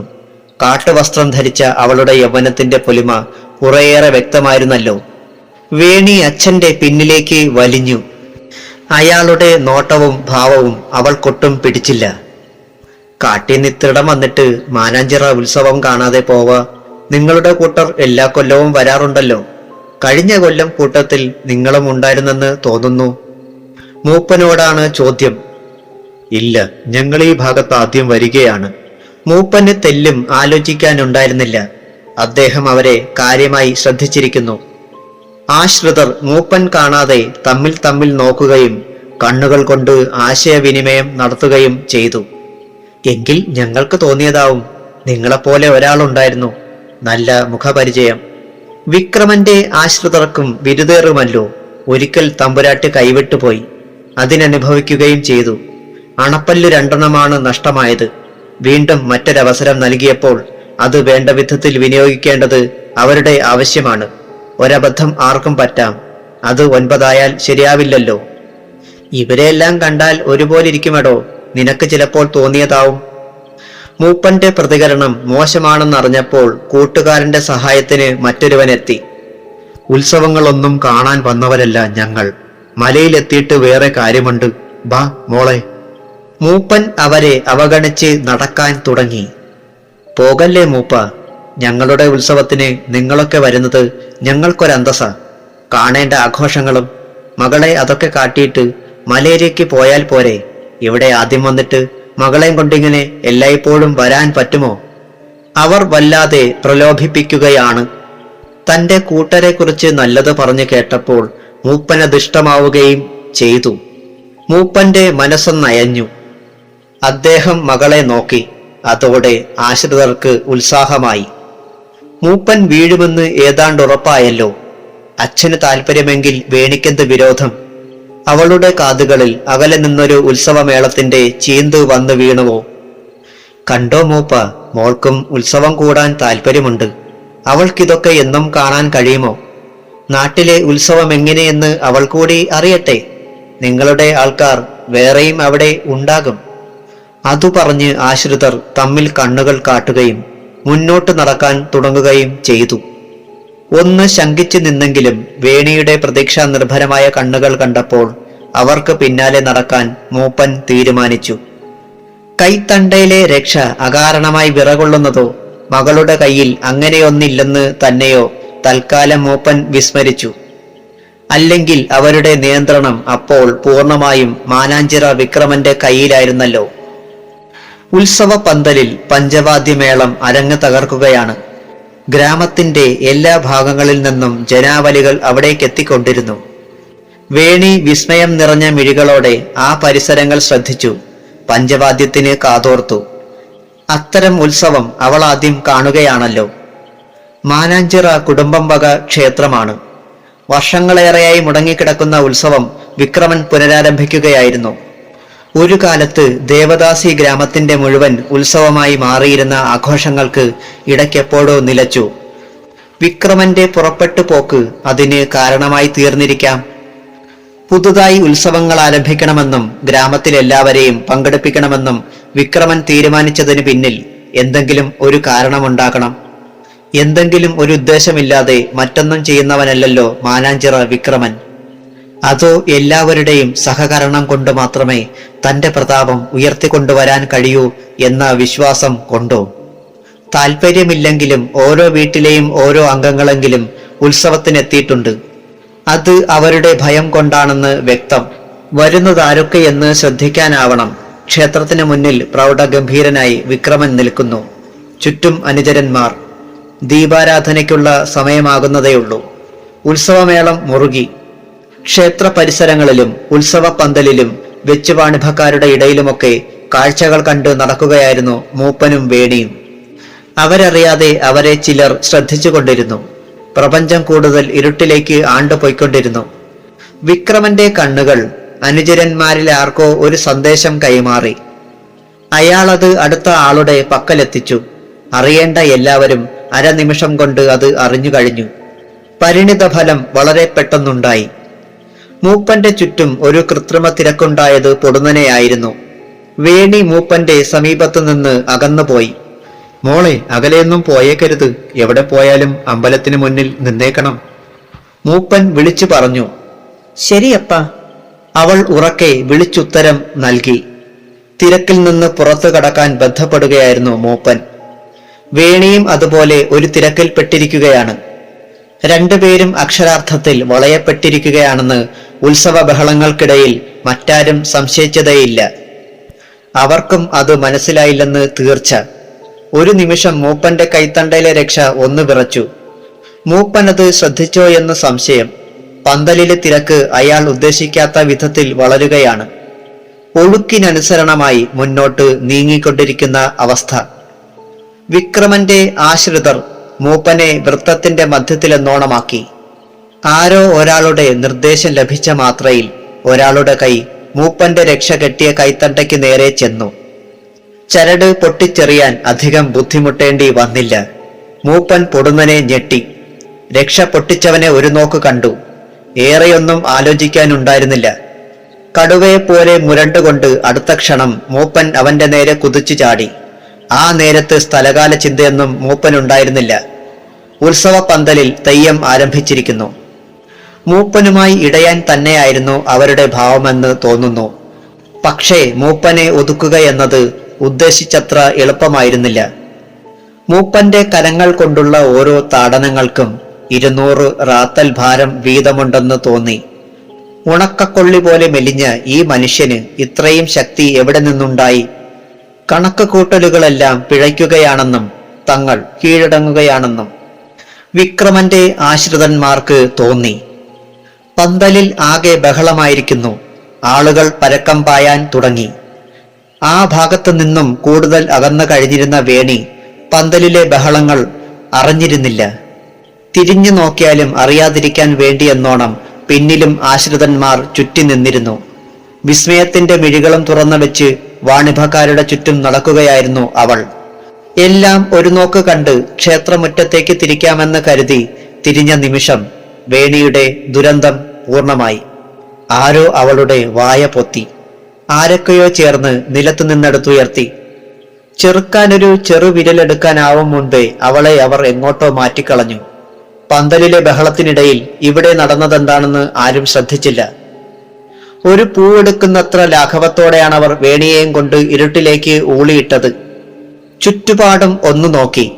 തൃപ്തിയുടെ ഒരു മന്ദഹാസവുമായി വിക്രമൻ ക്ഷേത്രമുറ്റത്തു നിന്നങ്ങോട്ടോ മാറി. മാനാഞ്ചിറയിലെ നിലവറ മുറികളിലൊന്നിന്റെ നേരെയാണവർ ചെന്നത്.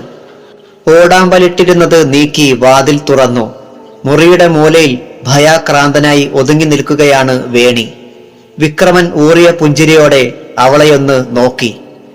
ശാരിക തമ്പുരാട്ടിയെ രക്ഷിക്കാൻ മാത്രം കഴിവുള്ളവളാണ് നീ, അല്ലേ? ഇപ്പോ നിനക്ക് നിന്നെ തന്നെ രക്ഷിക്കാൻ കഴിയുമോ എന്ന് ശ്രമിച്ചു നോക്ക്.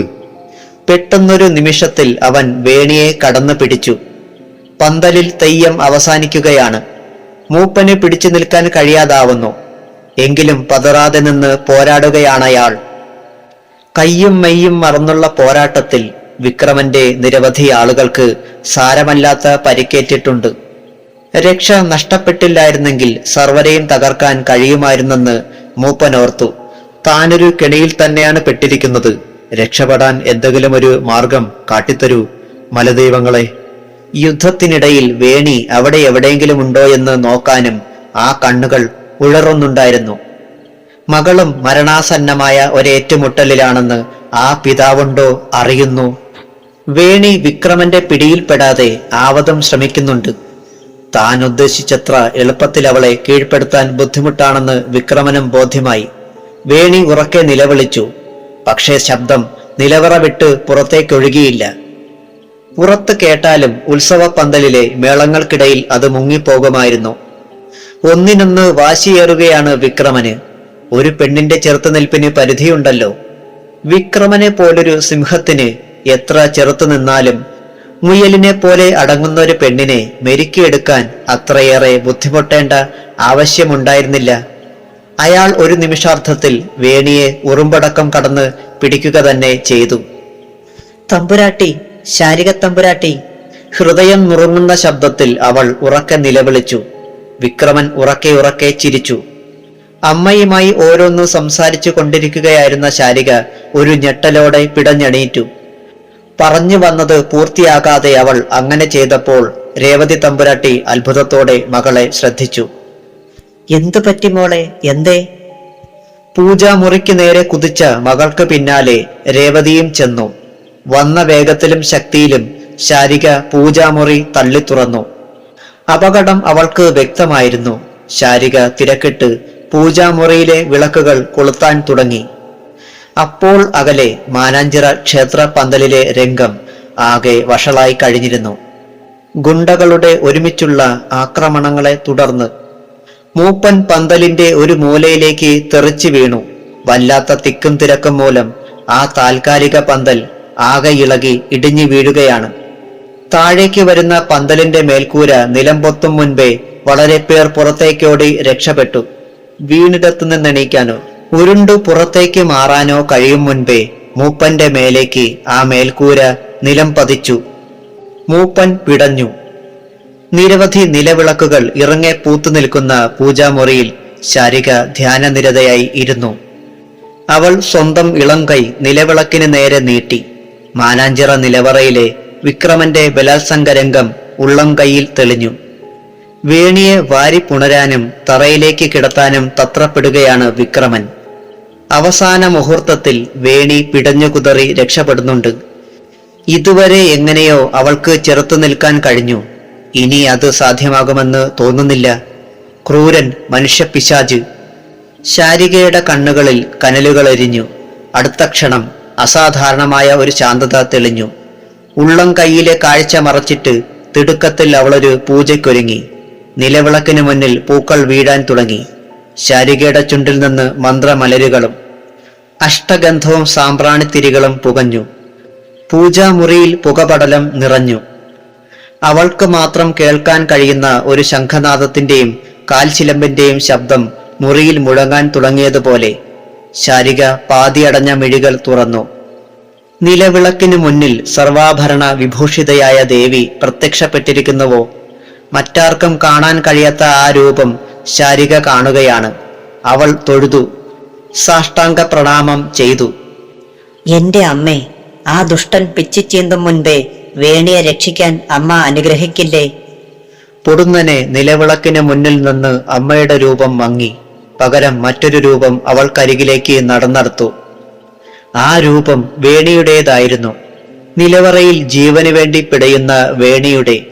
ശാരിക വീണ്ടും സാഷ്ടാംഗ പ്രണാമം ചെയ്തു. ദേവീസ്തുതികൾ ഉള്ളിൽ നിന്നുത്ഭവിച്ച് നാവിൻ തുമ്പിലൂടെ ഇറുന്നിറുന്ന് വീണുകൊണ്ടിരുന്നു. ശാരികയെ ഒന്ന് കടാക്ഷിച്ച് ആ അവ്യക്ത രൂപം വാതിൽക്കലേക്ക് നീങ്ങി. വാതിൽ സാക്ഷകൾ അകന്നു മാറി. വാതിൽ പാളുകൾ തനിയെ തുറക്കപ്പെട്ടു. ശാരിക അത്രയുമേ കണ്ടുള്ളൂ. ആ രൂപം അന്തരീക്ഷത്തിലേക്ക് അലിഞ്ഞു ചേർന്നതുപോലെ അപ്രത്യക്ഷമായി. വിക്രമന്റെ നിലവറയുടെ ജാലകപ്പാളികൾക്കിടയിലെ നേർത്ത വിടവിലൂടെ ഒരു പുകച്ചുരുൾ ഉള്ളിലെ ഇരുട്ടിലേക്കൊഴുകി കയറി. മുറിയുടെ മൂലയിൽ മുക്കാലും നഗ്നയായി വേണി വിഹ്വലയായി നിന്നു. അടിയറവിന്റെ ഒരു മുഹൂർത്തമായിരുന്നു അത്. ഇനി ചെറുത്തു നിൽക്കാൻ കഴിയില്ല. വിജയോന്മാദത്തിന്റെ അട്ടഹാസവുമായി അവധാതയോടെ അവൾ കരികിലേക്ക് ഓടുകയാണ് വിക്രമൻ. ഇനിയോ പെണ്ണെ, ഇനി നിനക്കെന്ത് ചെയ്യാൻ കഴിയും? പെണ്ണൊരുമ്പെട്ടാൽ പെണ്ണോളമേ വരൂ. ഇപ്പോഴത് മനസ്സിലായില്ലേ? അന്തിമ വിജയം എനിക്ക് തന്നെയാണെന്ന് നിനക്ക് നല്ലോണം അറിയാം. വെറുതെ എന്തിനു കിടന്ന് പിടയ്ക്കുന്നു? ഇപ്പോൾ ഞാനെന്ത് ചെയ്യാൻ പോകുന്നുവെന്നും നിനക്കറിയാം അല്ലേ? അവൻ ഭീകരമായി ചിരിച്ചു. വേണിയുടെ കാതുകൾ കൊട്ടിയടക്കപ്പെടുകയാണെന്ന് അവൾ അറിഞ്ഞു. ഒരു കാട്ടുപെണ്ണ് എന്റെ ഒരു ബലഹീനതയൊന്നുമല്ല. പക്ഷേ നിന്നെ ഞാൻ വെറുതെ വിടില്ല. കാരണം ശാരികയെ രക്ഷപ്പെടുത്തിയത് നീയാണ്. അവളെയും അവളുടെ അമ്മയെയും ആരൊക്കെ സഹായിക്കാനെത്തിയാലും അവരൊക്കെ എന്റെ ശത്രുക്കളാണ്. അല്ലാതെ നിന്നോടുള്ള ആർത്തിയല്ലത്, പ്രതികാരമാണ്. പെണ്ണായ നിന്നോട് ഇങ്ങനെയല്ലേ പ്രതികാരം ചെയ്യാൻ കഴിയൂ? പച്ചക്കരിമ്പ് കടിച്ചു പറിച്ചാണ് നീരെടുക്കേണ്ടത്. അവൻ പിന്നെയും ചിരിച്ചു. ഭിത്തിയിലേക്ക് അവൾ കൂടുതൽ കൂടുതൽ ചേർന്നുകൊണ്ടിരുന്നു. ഭിത്തി അടർന്ന് നിലംപൊത്തിയിരുന്നെങ്കിൽ. എന്റെ മലദൈവങ്ങളെ, ഏനടിമപ്പെടുകയാണോ? വേണിയുടെ നെഞ്ചി വിങ്ങി. അവളെ പൂക്കുല പോലെ വിറയ്ക്കാൻ തുടങ്ങി. ആ നേരത്താണ് തനിക്ക് അജ്ഞാതമായ ഒരു കരുത്ത് എങ്ങനെയോ കൈവന്നതുപോലെ അവൾക്ക് തോന്നിയത്. പിന്നെ അവൾക്കൊന്നും അറിയാൻ കഴിഞ്ഞില്ല. വിക്രമൻ തൊട്ടടുത്തെത്തിയതാണ് ഏറ്റവും ഒടുവിലത്തെ ഓർമ്മ. മുറിയിൽ പടക്കം പൊട്ടുന്നത് പോലെ ഒരു ശബ്ദം. അജ്ഞാത കരത്തിൽ നിന്നേറ്റ ഉഗ്രമായ ഒരു താടനത്തിന്റെ ആഘാതം വിക്രമനെ അകലേക്ക് തെറിപ്പിച്ചു. ഉഗ്രമായി ഭയന്നുപോയി വിക്രമൻ. പകച്ചുപോയ വിക്രമൻ വേഗം ചാടി എണീറ്റെങ്കിലും അടുത്ത അടി ഉടനെ ഏറ്റു. അവൻ തെറിച്ചു ഭിത്തിയിൽ ചെന്നടിച്ച് വീണു. വേണിയുടെ മുഖം ഒരു ദുർദേവതയുടെ മുഖം പോലെ രൂക്ഷമായിരിക്കുന്നു. അവൾ തന്റെ സമീപത്തേക്കാണ് ചുവട് വയ്ക്കുന്നതെന്ന് വിക്രമൻ ഭീതിയോടെ കണ്ടു. ഇതുപോലൊരു അമ്പരപ്പും ഭീതിയും ഇന്നോളം അവനുണ്ടായിട്ടില്ല. ഇതെങ്ങനെ സംഭവിച്ചു? ആ കാട്ടുമൂപ്പൻ എന്തെങ്കിലും ചെയ്തതാണെന്ന് വിചാരിക്കാൻ ന്യായമില്ല. ആദ്യം തന്നെ അയാളുടെ രക്ഷ പൊട്ടിച്ചു കഴിഞ്ഞിരുന്നല്ലോ. അയാൾ ഇപ്പോൾ ശവമായി കാണും. കാര്യം മനസ്സിലാക്കണമെങ്കിൽ പൂജാമുറിയിൽ ചെന്നേ പറ്റൂ. ഇവിടെ നിന്നെണീറ്റിട്ടിപ്പോൾ അത് നടക്കുമെന്ന് തോന്നുന്നില്ല.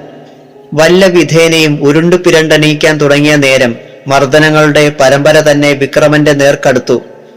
പെരുമഴ പോലെ വന്നു വീണ ആക്രമണങ്ങളുടെ ആഘാതം അവനെ നിലംപരിശാക്കി.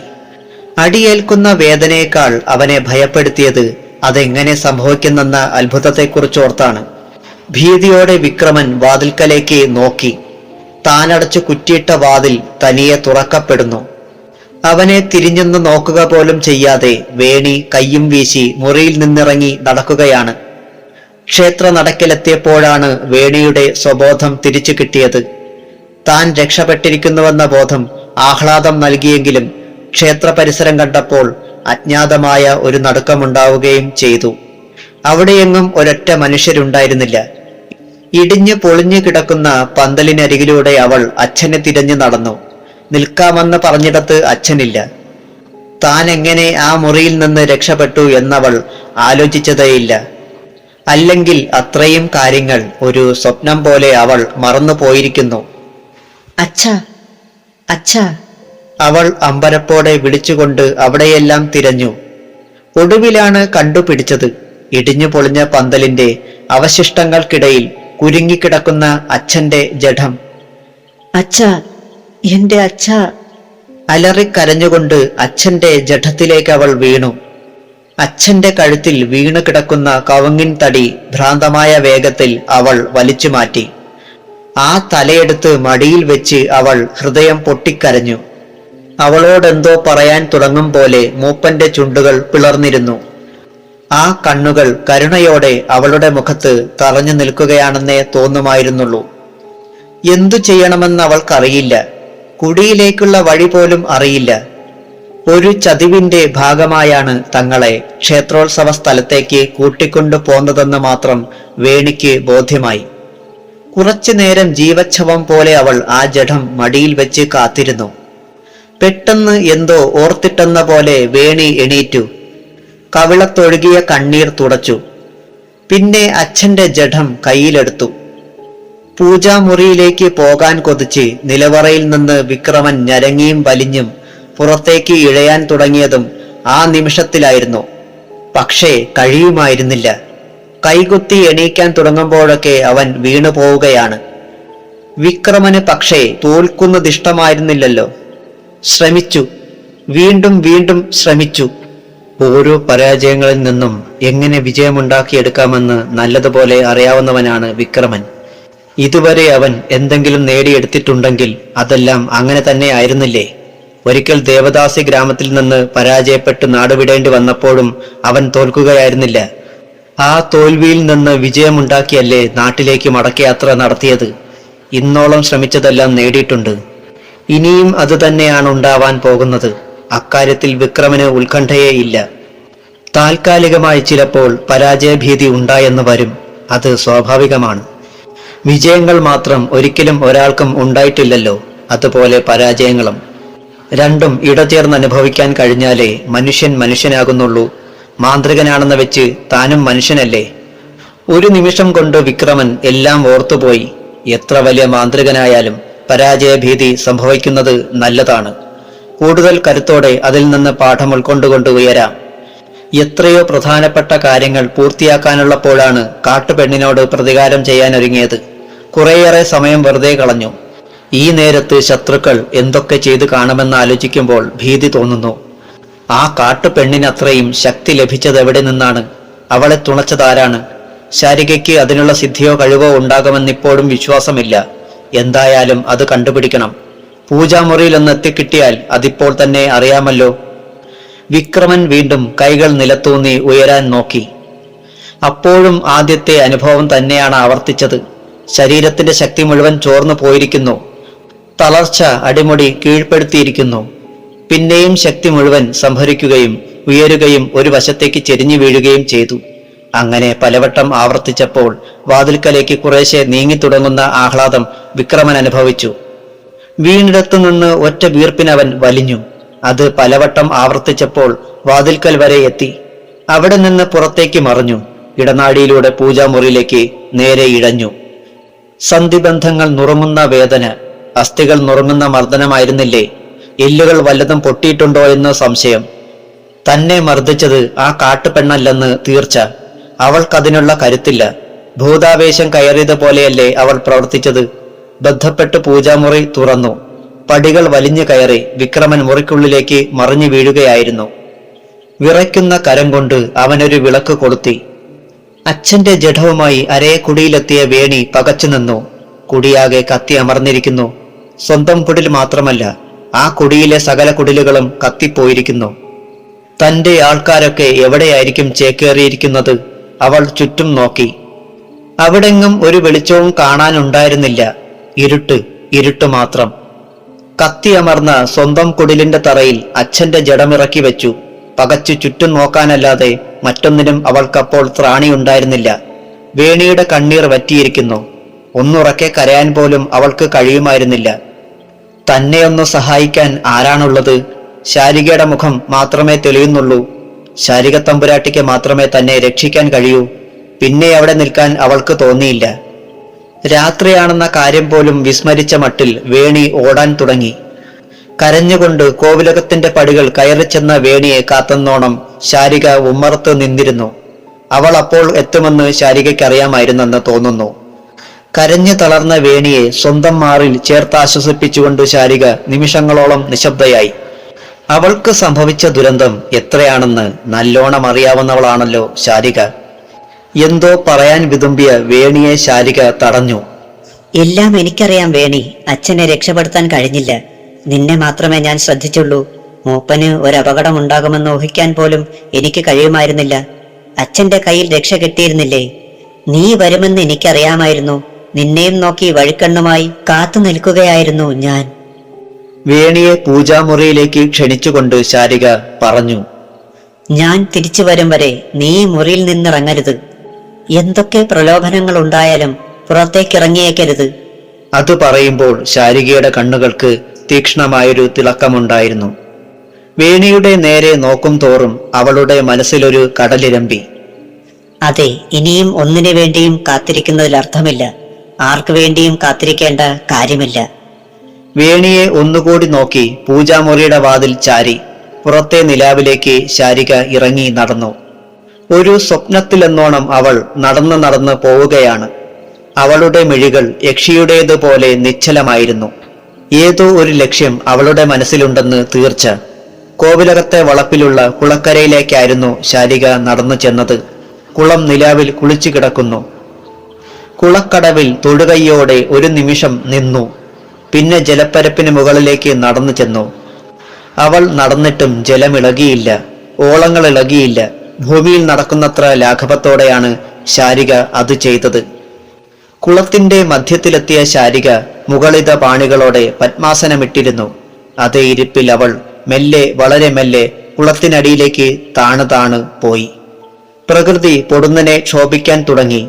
കാറ്റ് സീൽക്കാരങ്ങളോടെ വീശിയടിച്ചു. ആകാശത്ത് മിന്നൽ പിണരുകൾ പുളഞ്ഞു. ഇടിമുഴക്കങ്ങൾ ഉയരാൻ തുടങ്ങി. ഒപ്പം ചൂളം കൊത്തിക്കൊണ്ട് ഒരു ചുഴലിക്കാറ്റും രൂപം കൊണ്ടിരിക്കുന്നു. വിക്രമന്റെ പൂജാമുറിയിലെ മുഴുവൻ വിളക്കുകളും കത്തി നിരന്നിരിക്കുന്നു. ആ മുറി ഇത്രയും ദീപങ്ങളുമായി ഒരുങ്ങുന്നത് ഇതാദ്യമായാണ്. മുറിയാകെ ധൂമങ്ങളുണ്ട്. പുറത്തേക്ക് പോകാൻ വഴി കാണാതെ ആ പുകച്ചുരുളുകൾ അനുനിമിഷം വളരുകയാണ്. അനേകം വിളക്കുകളിലെ ദീപങ്ങൾ ഒരുമിച്ച് വമിക്കുന്ന ചൂടും പുകയുടെ വീർപ്പുമുട്ടലുകളും. അവയ്ക്ക് നടുവിൽ ഒരു ദുർമൂർത്തിയെപ്പോലെ വിയർത്ത് കുളിച്ച് വിക്രമനിരുന്നു. അവൻ ആകെ പരിഭ്രാന്തനായിരുന്നു. ഇതുപോലെ പരിഭ്രാന്തിയായിട്ടുള്ള ഒരു ദിവസവും വിക്രമനുണ്ടായിട്ടില്ല. വിറയാർന്ന കൈകൊണ്ട് ഹോമകുണ്ഠത്തിലേക്ക് കോരിയൊഴിക്കുന്ന എണ്ണ തവിയിൽ നിന്ന് തുളുമ്പി ഹോമകുണ്ഠത്തിന് പുറത്തേക്ക് എണ്ണ തൂവി. ചുണ്ടിൽ നിന്നുതിരുന്ന മന്ത്രശീലുകൾക്ക് വിറയാർന്ന ഈണം. ആരംഭിച്ചാൽ തടസ്സങ്ങളില്ലാതെ ഒരരുവി പോലെ ഒഴുകി ഒഴുകി വരുന്ന തന്റെ മന്ത്രങ്ങൾക്കെന്തു പറ്റി? വിക്രമനാകെ ചകിതനായി. കാണുന്നതെല്ലാം അപശകുനങ്ങൾ, ചെയ്യുന്നതെല്ലാം കൃത്യതയില്ലാതെയാവുന്നു. എന്റെ മൂർത്തികളെ, ഈ അവസാന ഘട്ടത്തിൽ എന്നെ പരിഹസിക്കുകയാണോ? പൂർത്തിയാക്കാൻ ഇനി കുറച്ചേയുള്ളൂ, അതുകൂടി പൂർത്തിയാക്കാൻ എന്നെ അനുവദിക്കില്ലേ? വിക്രമൻ ഹൃദയം നൊന്ത് പ്രാർത്ഥിച്ചു. ഈ പൂജ പൂർത്തീകരിക്കാൻ കഴിഞ്ഞിരുന്നെങ്കിൽ വിക്രമൻ ആരാകുമായിരുന്നു? മാനാഞ്ചിറ തറവാടിന്റെ നെറുകയിൽ ഒരു വെള്ളിടി വെട്ടി. തൊടികളിലെ മാമരങ്ങൾ മുടിയഴിച്ചാടി. ഭ്രാന്തമായ കാറ്റിന്റെ സീൽക്കാരം. കാറ്റിന്റെ ഊറ്റം കൊണ്ട് തറവാടിന് മുകളിലെ മേച്ചിലോടുകൾ പറന്നു. വൃക്ഷശിഖരങ്ങൾ അടർന്ന് നിലം പൊത്തി. വിക്രമൻ വെട്ടി വിയർത്തു. അവന്റെ നാവിൽ മന്ത്രങ്ങൾ പിഴച്ചു. കാലിന്റെ പെരുവിരലിൽ നിന്ന് ഭയം ഒരു തരിപ്പായി മുകളിലേക്ക് അരിച്ചു കയറി. പരിഭ്രാന്തി പൂണ്ട അവന്റെ കണ്ണുകൾ മുറിയാകെ പരതി. എന്താണിങ്ങനെ? ഇതുപോലൊരിക്കലും സംഭവിച്ചിട്ടില്ലല്ലോ. ഏതു പ്രതിസന്ധിയിലും പൂജാമുറിയിൽ കയറിയാൽ മറ്റൊരസ്വസ്ഥതയ്ക്ക് കാരണമുള്ളതല്ല. വിളിച്ചാൽ വിളിക്കുന്നിടത്തെത്തുന്ന ഉപാസനമൂർത്തികൾ ഇന്നോളം ചതിച്ചിട്ടില്ല. ഇപ്പോൾ സർവരും ഒറ്റയടിക്ക് തന്നെ കൈവിട്ടതെന്തേ? എത്രയോ ബുദ്ധിമുട്ടി നേടിയ സിദ്ധികൾ. വിക്രമൻ അറിയാതെ ഒന്ന് നടുങ്ങി. ബുദ്ധിമുട്ടി നേടിയതോ? ഗുരുജിയുടെ ശാപം തന്നെ പിന്തുടരുകയാണോ? ഒരിക്കലും ഓർക്കരുതെന്ന് ആഗ്രഹിച്ച ആ ചരിത്രം ഇപ്പോഴെന്തിന് ഓർമ്മയിലെത്തി? അതേക്കുറിച്ചോർത്തപ്പോൾ അയാൾ കൂടുതൽ പരിക്ഷീണനായി. എന്തിനു വേണ്ടി എല്ലാം ചെയ്തുവോ അത് മാത്രം ചെയ്യാൻ കഴിയാതെ പോവുകയെന്ന് വെച്ചാൽ 15 കൊല്ലത്തോളം നഷ്ടപ്പെടുത്തിയതെന്തിന്? അടിയറവ് പറയാനാണെങ്കിൽ അത് അന്നേ ആകാമായിരുന്നില്ലേ? കോവിലകത്ത് നിന്നാണ് അപമാനമുണ്ടായത്. അതിന്നും അവശേഷിക്കുകയാണ്. 2 പേരെയുള്ളൂ, അമ്മയും മകളും. അവരെ കൂടി അവസാനിപ്പിക്കാൻ തനിക്ക് കഴിയില്ലേ? അതിനുവേണ്ടി മാത്രമാണൊരു തിരിച്ചുവരവ് നടത്തിയത്. അല്ലെങ്കിൽ അന്യനാട്ടിൽ തന്നെ ശിഷ്ടകാലം കഴിച്ചു കൂട്ടാമായിരുന്നു. പുറത്തെ കാറ്റിന്റെ കരങ്ങൾ നിലവിളക്കിന്റെ നാളങ്ങളെ എത്തിപ്പിടിച്ച് തിരുമ്മിക്കെടുത്താൻ തുടങ്ങുകയാണ്. അടച്ച് തഴുതിട്ട മുറിയിലേക്ക് പുറത്തു നിന്നങ്ങനെ കാറ്റ് കയറി വന്നു. വിഹുലതയോടെ വാതിൽക്കലേക്ക് നോക്കിയ വിക്രമൻ വിറകൊണ്ടു. വാതിൽ പാളികൾ മലർക്കെ തുറന്നു കിടക്കുകയാണ്. വാതിൽ താൻ അടച്ചതായിരുന്നുവല്ലോ. അതോ അടയ്ക്കാൻ മറന്നിരുന്നോ? അതുപോലും ഓർക്കാൻ കഴിയുന്നില്ല. മനസ്സ് ഏകാഗ്രമാക്കാൻ ആവുന്നത്ര ശ്രമിച്ചിട്ടും സാധിക്കുന്നില്ല. ഉപാസനാമൂർത്തി രൂപം തെളിയേണ്ട മനസ്സിൽ മറ്റൊരു മുഖമാണിപ്പോൾ. ഗുരുജിയുടെ മുഖം. ജ്വലിക്കുന്ന ആ കണ്ണുകൾ ഇപ്പോഴും അരുതേ അരുതേ എന്ന് പറയുകയാണോ? അതോ ക്രൗരത്തോടെ ചിരിക്കുകയാണോ? പഠിച്ച വിദ്യ ആവശ്യം വരുമ്പോൾ ഉപയോഗമില്ലാതെ പോട്ടെന്ന് ഗുരുജി ശപിച്ചിരുന്നോ? ഗുരുജിക്ക് പക്ഷേ ഒരക്ഷരം ഉരിയാടാനുള്ള അവസരം താൻ കൊടുത്തില്ലായിരുന്നല്ലോ. ഛേ, പിന്നെയും ആ നശിച്ച ഓർമ്മ. ഒന്നും വേണ്ടായിരുന്നു, ഒന്നും. തിടുക്കവും ആവേശവുമാണ് അതിനെ പ്രേരിപ്പിച്ചത്. 1-2 വർഷം കൂടി കാത്തിരുന്നാൽ മതിയായിരുന്നു. ഗുരുജി അത് പറയുകയും കൂടി ചെയ്തിരുന്നതാണ്. പക്ഷേ അത്രയും കാലം പോക്കാനുള്ള ക്ഷമ തനിക്കില്ലായിരുന്നു. പർണശാലയിലേക്ക്, അവിടുത്തെ പൂജാമുറിയിലേക്ക് പ്രവേശിക്കാൻ ഒരാൾക്കും അനുവാദമുണ്ടായിരുന്നില്ല.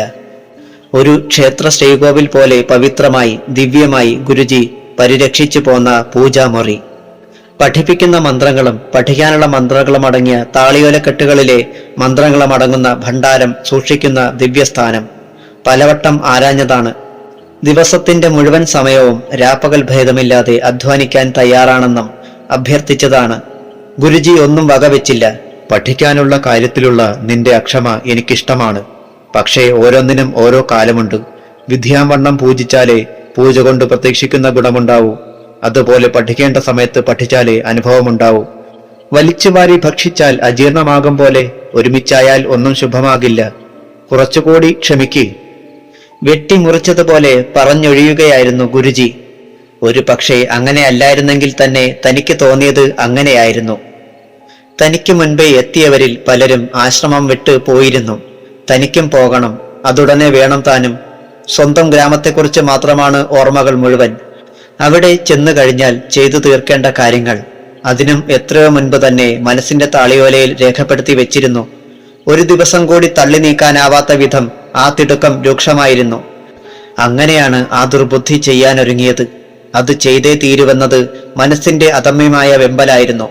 ഒരവസരത്തിനു വേണ്ടി കാത്തിരുന്നു. ആഴ്ചയിൽ ഒരു ദിവസം പഠിതാക്കൾ ഒരുമിച്ച് നഗരത്തിലേക്കൊരു യാത്ര പതിവാണ്. നന്നേ പുലർച്ചെ യാത്ര തിരിക്കുന്ന അവർ ഇരുട്ടുമ്പോഴേക്ക് മടങ്ങി വരുമായിരുന്നുള്ളൂ. ഒരാഴ്ച ആശ്രമത്തിലേക്ക് ആവശ്യമായ സാധനങ്ങൾ കൊണ്ടുവരുന്നത് അവരാണ്. ചെന്ന് ചേർന്നപ്പോൾ ഗുരുജിയോട് സത്യാവസ്ഥ തുറന്നു പറഞ്ഞിരുന്നതുകൊണ്ട് വിക്രമനെ ആ യാത്രയിൽ നിന്ന് ഒഴിവാക്കിയിരുന്നു. നഗരത്തിൽ ചെന്നാൽ തന്റെ ഗ്രാമത്തിലെ എന്തെങ്കിലും വാർത്തകൾ കേൾക്കേണ്ടി വന്നാലോ? തനിക്കൊന്നും അറിയണ്ട, ആരെയും കാണേണ്ട, തന്നെക്കുറിച്ച് ആരും അറിയുകയും വേണ്ട. ഗുരുജിക്ക് തന്റെ മനസ്സ് വായിക്കാൻ കഴിഞ്ഞെന്ന് തോന്നുന്നു. അദ്ദേഹം അഭിപ്രായ വ്യത്യാസമൊന്നും പറഞ്ഞില്ല. പക്ഷേ പഠനം തുടങ്ങും മുൻപ് ഒന്ന് സൂചിപ്പിച്ചിരുന്നു. നല്ല കാര്യത്തിന് വേണ്ടിയല്ല മന്ത്രപഠനത്തിനെത്തിയതെന്ന് എനിക്കറിയാം. പക്ഷേ നല്ല കാര്യങ്ങളും ചെയ്തിരിക്കണം. ഒരു തിന്മ ചെയ്യുമ്പോൾ അത് ന്യായീകരിക്കാൻ ഒരു നന്മയും ചെയ്തിരിക്കുമെന്ന് നീ എനിക്ക് വാക്കു തരണം. അത് ചെയ്യാൻ ഒട്ടും മടിച്ചില്ല. പക്ഷേ മന്ത്രപഠനം പൂർത്തീകരിച്ചതിന് ശേഷം ഒരിക്കലെങ്കിലും താനൊരു നല്ല കാര്യം ചെയ്തുവോ? അങ്ങനെയൊന്നും ചെയ്യാൻ തനിക്കാവില്ല. തന്നോടാരും നന്മ ചെയ്തിട്ടില്ല. പിന്നെ ആർക്ക് എന്ത് ചെയ്യാനാണ്?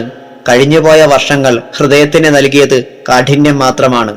എന്നും എപ്പോഴും തന്റെ മനസ്സ് കരിങ്കല്ലായിരുന്നു. അല്ലായിരുന്നുവെങ്കിൽ ആ ദിവസം അത് സംഭവിക്കുമായിരുന്നോ? വിക്രമനെ കുറെ കൂടി ഉഷ്ണിച്ചു. പഠിതാക്കൾ നഗരത്തിലേക്ക് തിരിക്കുന്ന ദിവസമായിരുന്നു അന്ന്. അവർ യാത്രയാവുകയും ചെയ്തു. വിക്രമൻ പതിവ് പോലെ ആശ്രമത്തിലെ ജോലികളിൽ വ്യാപൃതനായി. ഗുരുജി ആശ്രമത്തിനുള്ളിലായിരുന്നു. മധ്യാഹ്നം വരെ അദ്ദേഹം അവിടെയായിരിക്കും. ധ്യാനം, പൂജ, പാരായണം എല്ലാം ബ്രാഹ്മമുഹൂർത്തം മുതൽ മധ്യാഹ്നം വരെയുള്ള നേരത്ത് നടക്കും. പ്രാതലിന് ശേഷം തെല്ല് വിശ്രമം. ഉണരുമ്പോൾ 3 മണി നേരമായിട്ടുണ്ടാവും. പിന്നെയാണ് പഠിപ്പിക്കാനുള്ള സമയം. അത് രാവേറെ ചെല്ലുവോളം നീണ്ടു നിൽക്കും. വെള്ളിയാഴ്ച ദിവസങ്ങളാണ് ആശ്രമത്തിലെ അവധി ദിവസം. അന്ന് രാത്രിയിലും ഗുരുജി പൂജാമുറിയിൽ നിന്നിറങ്ങുകയില്ല. അന്നൊരു വെള്ളിയാഴ്ചയായിരുന്നു. ഒറ്റയ്ക്കായപ്പോൾ വിക്രമന്റെ മനസ്സ് ദേവദാസി ഗ്രാമത്തിലേക്ക് പറന്നു. അരയന്നത്തോണിയിലെ വിവാഹ ഘോഷയാത്ര. അറിയാതെ വിക്രമൻ വലതു കൈ സ്വന്തം കവിളത്ത് തടവിപ്പോയി. അടിയുടെ തിണർപ്പ് ഇപ്പോഴും തെളിഞ്ഞു കിടക്കുന്നില്ലേ? ഹൃദയം ഉഗ്രമായി തുടിക്കുന്നു. ആശ്രമ പരിസരങ്ങൾ വൃത്തിയാക്കി അവൻ എത്തി നിന്നത് ഗുരുജിയുടെ ശ്രീകോവിലിന് മുന്നിലാണ്. ഈറ്റപ്പാളുകൾ കൊണ്ടുണ്ടാക്കിയ വാതിലിന്റെ വിടവിലൂടെ അവന്റെ കണ്ണുകൾ ഉള്ളിലേക്ക് നീണ്ടു ചെന്നു. ഗുരു ധ്യാനത്തിലാണ്, ഏകാഗ്രമായ ധ്യാനത്തിൽ. പുറത്ത് അഗ്നിപർവ്വതം പൊട്ടിയാൽ കൂടി അദ്ദേഹം അറിയില്ല. വിക്രമന്റെ മനസ്സിൽ അധമ ചിന്ത ചുരമാന്തി. എവിടെയും ആരും ഉണ്ടാകില്ലെന്നറിയാമായിരുന്നിട്ടും ഒരു മുൻകരുതലെന്നോണം അവന്റെ കണ്ണുകൾ ചുറ്റും പരതി. കഴുത്തിൽ വളച്ചിട്ടിരുന്ന തോർത്ത് അഴിച്ച് കുടഞ്ഞ് കയ്യിലെടുത്തു. കാവിമുണ്ട് മാടിക്കെട്ടി. എന്തോ തീരുമാനിച്ചുറച്ച് വിക്രമൻ ഗുരുജിയുടെ പരമപവിത്രമായ ശ്രീകോവിലിന്റെ ഉമ്മറത്തേക്ക് കയറി. വിക്രമന്റെ കണ്ണുകൾ ഒരിക്കൽ കൂടി ചുറ്റും പരതി. അവന്റെ ഹൃദയമിടിപ്പ് ദ്രുതതാളത്തിലായി. പർണശാലയുടെ ചാരിയിട്ടിരുന്ന വാതിൽ അകത്തേക്ക് തുറക്കുമ്പോൾ നേരിയൊരു ശബ്ദം പോലും കേൾക്കുകയുണ്ടായില്ല. ഗുരുജി അങ്ങനെയൊരു സംഭവം അറിഞ്ഞതേയില്ല. അദ്ദേഹത്തിന്റെ ഏകാഗ്രമായ മനസ്സിൽ ഉപാസനാമൂർത്തി രൂപം മാത്രമായിരുന്നു. ഭ്രാന്ത് പിടിച്ചത് കണക്കയായി വിക്രമൻ. കൂടുതൽ എന്തെങ്കിലും ചിന്തിക്കാനോ വരും വരായികളെക്കുറിച്ച് ആലോചിക്കാനോ നേരമില്ല. പ്രവൃത്തി മാത്രമാണിപ്പോൾ കരണീയം. അത് മാത്രമാണ് ലക്ഷ്യവും. ഇനിയും 2 വർഷം കൂടി ഇവിടെ കഴിച്ചു കൂട്ടേണ്ടി വരിക. അത്രയും ക്ഷമിക്കാൻ തയ്യാറാവാത്ത മനസ്സാണിപ്പോൾ തൻ്റേത്. തനിക്ക് വേണ്ടി വൈകുന്ന മന്ത്രങ്ങൾ സ്വന്തമാക്കാനുള്ള തിരക്ക്. ഗുരുജി ഒന്ന് ചലിച്ചെന്ന് തോന്നി. ധ്യാനത്തിൽ നിന്നുണരാൻ തുടങ്ങുകയാണോ? വിക്രമൻ ഒന്ന് ഞെട്ടി. ജാഗരൂകമായ കൈകൾ അടുത്ത ക്ഷണം മിന്നൽ വേഗത്തിൽ പ്രവർത്തിച്ചു. തോർത്ത് 2 കൈകളിലും ചുറ്റി വടമാക്കിയതും ഗുരുജിയുടെ കഴുത്തിലേക്കത് ചുറ്റി ഒരു മാത്ര പോലും വൈകാതെ വരിഞ്ഞു മുറുക്കിയതും ഒരുമിച്ചായിരുന്നു. ഗുരുജി ഒന്ന് പിടഞ്ഞു. കണ്ണുകൾ മിഴിച്ച് പിന്നിലേക്ക് നോക്കി. ഭയമോ ദയനീയതയോ കോപമോ അല്ലെങ്കിൽ അതെല്ലാമോ ചേർന്ന ഒരു വികാരമായിരുന്നില്ലേ ആ കണ്ണുകളിൽ അപ്പോൾ? ഗുരുജിയുടെ മുഖത്തേക്ക് നോക്കാഞ്ഞത് മനഃപൂർവ്വമായിരുന്നു. തോർത്തിൽ ഞെരുങ്ങുന്ന ഗുരുജിയുടെ കഴുത്ത് മാത്രം കണ്ടു. പൂജാമുറിയിലെ തിരുനാളങ്ങൾ വിറയ്ക്കുന്നു. ശരീരം വെട്ടിവിറയ്ക്കാൻ മാത്രം ശക്തിയെടുത്തിരുന്നു. ഗുരുജി ഇരു കൈകളും എടുത്ത് വിലക്കാനോ എന്തോ പറയാനോ തുനിഞ്ഞതാണ്. പക്ഷേ കഴിഞ്ഞില്ല. അതിനനുവദിച്ചില്ലെന്ന് പറയുന്നതാവും ശരി. ഉയർത്തിക്കൊണ്ടുവന്ന കൈകൾ അതുപോലെ തന്നെ തളർന്നു താഴുന്നത് കണ്ടു. ഒപ്പം തോർത്തിൽ ഭാരം ഏറുന്നതും അറിഞ്ഞു. വിക്രമൻ മെല്ലെ കൈയയച്ചു. നിലവിളക്കിന് മുന്നിലേക്ക് കുമ്പിട്ടത് കണക്കെ ഗുരുജി വീണു. ആ കണ്ണുകൾ അപ്പോഴും തുറച്ചു തന്നെ ഇരുന്നു. അപ്പോഴാണ് യഥാർത്ഥത്തിൽ വിക്രമൻ ഭയന്നത്. താൻ ചെയ്ത ക്രൂരതയെക്കുറിച്ച് ആലോചിച്ചത്. മാനാഞ്ചിറ തറവാട്ടിലെ ഒരംഗം കൊലപാതകം ചെയ്യുന്നതിൽ അത്രയൊന്നും ഭയപ്പെടാറില്ലാത്തതാണ്. അത് തറവാടിന്റെ പാരമ്പര്യമായിരുന്നു. എന്നിട്ടും തനിക്കെന്തേ ഇത്ര ഭയം? വിക്രമൻ അതേ തോർത്ത് കുടഞ്ഞ് മുഖവും ശരീരവും തുടച്ചു. ഗുരുജി അന്ത്യശ്വാസം വലിച്ചുവെന്ന് ഉറപ്പായി കഴിഞ്ഞു. ഈ ശരീരം ഇനിയെന്ത് ചെയ്യും? ഏതെങ്കിലും കിണറ്റിലോ ആശ്രമത്തിലോ കുളത്തിലോ കൊണ്ടിട്ടാലോ എന്ന് ആലോചിച്ചു. അത്തരമൊരാലോചനയെ പെട്ടെന്ന് തന്നെ പഠിക്കുകയും ചെയ്തു. സഹപാഠികളെത്തുമ്പോൾ ഗുരുജിയെ കണ്ടില്ലെങ്കിൽ ഉത്തരം പറയാനുള്ള ബാധ്യത തനിക്കാണ്. വൈകുന്നതുവരെ താൻ ഇവിടെ തനിച്ചേ ഉള്ളൂ. താനറിയാതെ ഗുരുജി എവിടേക്കും പോകില്ലെന്ന കാര്യം വ്യക്തമാണല്ലോ. അല്ലെങ്കിൽ തന്നെ ഗുരുജി ആശ്രമം വിട്ട് പുറത്തു പോയിട്ട് കാലങ്ങൾ എത്രയായി? ഇവിടേക്ക് സന്ദർശകരും എത്താറില്ല. മൃതശരീരം മറവ് ചെയ്യുകയെന്ന കാര്യത്തെക്കുറിച്ച് ആലോചിക്കാനേ വയ്യ. അവന്റെ കണ്ണുകൾ ചുറ്റും പരതി. എന്താണൊരു മാർഗം? ഭീരുവല്ലാത്തവന് സംശയം തോന്നാത്ത വിധത്തിൽ കാര്യം നടത്താനാണോ ബുദ്ധിമുട്ട്? വിക്രമനെ പോലെ വക്രബുദ്ധിയുള്ള ഒരുവന് തീർച്ചയായും അത്തരമൊരു ബുദ്ധിമുട്ട് അനുഭവിക്കാൻ ഇടവന്നിട്ടില്ല. ഏതു തടസ്സങ്ങളും തട്ടി നീക്കാൻ അവനറിയാം. ഇതാ ഗുരുജിയെ തുടച്ചു നീക്കിയതുപോലെ. എന്തിനു വേണ്ടി ഗുരുജിയെ അങ്ങേ ലോകത്തയച്ചോ അതേ കാര്യം ആദ്യം നടപ്പാക്കാനാണവൻ ഉറച്ചത്. മുറിയുടെ മധ്യത്തിൽ പട്ടിൽ പൊതിഞ്ഞ ചന്ദനപ്പെട്ടി, രഹസ്യങ്ങളുടെ നിധിക്കെട്ടുകൾ അതിനുള്ളിലാണ്. ഭ്രാന്തമായ ആവേശത്തോടെ അവൻ ആ പെട്ടിയുടെ മുകളിലെ പട്ട് മാറ്റി. ചന്ദനപ്പെട്ടിയുടെ മൂടി തുറന്നു. 4 or 5 താളിയോല ഗ്രന്ഥങ്ങൾ. ഒരു നിമിഷം അവൻ പകച്ചു പോവുക തന്നെ ചെയ്തു. അത് നിറയെ ഓലക്കെട്ടുകൾ ഉണ്ടാവുമെന്നാണ് വിചാരിച്ചത്. ഏതായാലും ഉള്ളതെടുക്കുക. ഒന്നെടുത്തു നോക്കിയപ്പോൾ തന്നെ അവന്റെ മനസ്സ് നിറഞ്ഞു.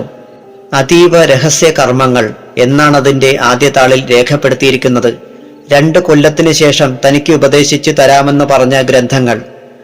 ആ ഗ്രന്ഥങ്ങൾ തോർത്തിൽ പൊതിഞ്ഞെടുത്തു. വീണ്ടും അത് തുറക്കുന്നവർക്ക് സംശയം തോന്നാതിരിക്കാൻ മുറിയുടെ മൂലയിലെ പീഠത്തിലിരുന്ന ചിലതെടുത്ത് പെട്ടിയിൽ വെച്ചടച്ചു. എല്ലാം പഴയ രീതിയിൽ തന്നെ. ഭാണ്ഡം തന്റെ മുറിയിൽ ഭദ്രമായി ഒളിച്ചു വെച്ചതിന് ശേഷം വീണ്ടും അവൻ പർണശാലയിലേക്ക് വന്നു. ആർക്കും സംശയം തോന്നാത്ത രീതിയിൽ ഗുരുവിന്റെ ജഡം സൂക്ഷിക്കാനുള്ള മാർഗം അപ്പോഴേക്കും അവന്റെ ബുദ്ധിയിൽ തെളിഞ്ഞിരുന്നു. ഇന്ന് വെള്ളിയാഴ്ചയാണല്ലോ.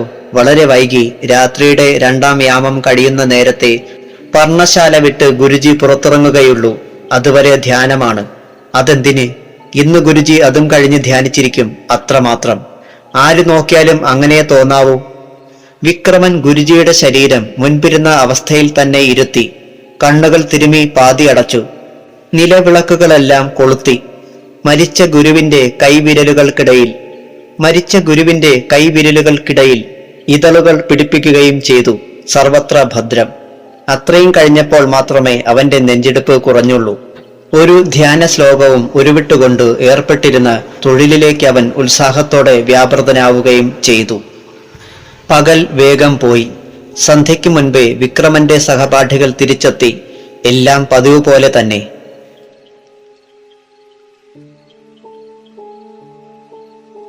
സഹദേവൻ ചമതക കൊമ്പുകളുമായി പർണശാലയിലേക്ക് നടക്കുമ്പോൾ വിക്രമന്റെ നെഞ്ചിൽ തീയാളി. ഇതാ എല്ലാം തകരാൻ പോകുന്ന നിമിഷം വന്നിരിക്കുന്നു. പക്ഷേ അവിടെ ഒന്നും സംഭവിച്ചില്ല. കാലങ്ങൾ കടന്നുപോയി. സഹദേവൻ ഞെട്ടി ഉണർന്നു. അടുത്തു കിടന്നിരുന്ന കൂട്ടുകാരെയെല്ലാം അവൻ വിളിച്ചുണർത്തി.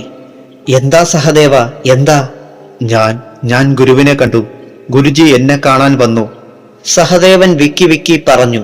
ഇല്ല, ഒരിക്കലുമില്ല. ഗുരുജി സമാധിയായതല്ല, വിക്രമൻ കൊലപ്പെടുത്തിയതാണ്. എല്ലാം ഗുരുജി എനിക്ക് കാട്ടിത്തന്നു. ഗുരുജിയെ കൊന്നിട്ട് വിലപ്പെട്ട താളിയോലകളുമെടുത്ത് അവൻ കടന്നു കളയുകയായിരുന്നു. കൊല്ലങ്ങൾ എത്രയായിട്ടും നമുക്കിവിടുന്ന് പോകാൻ തോന്നിയോ? ഇല്ലല്ലോ.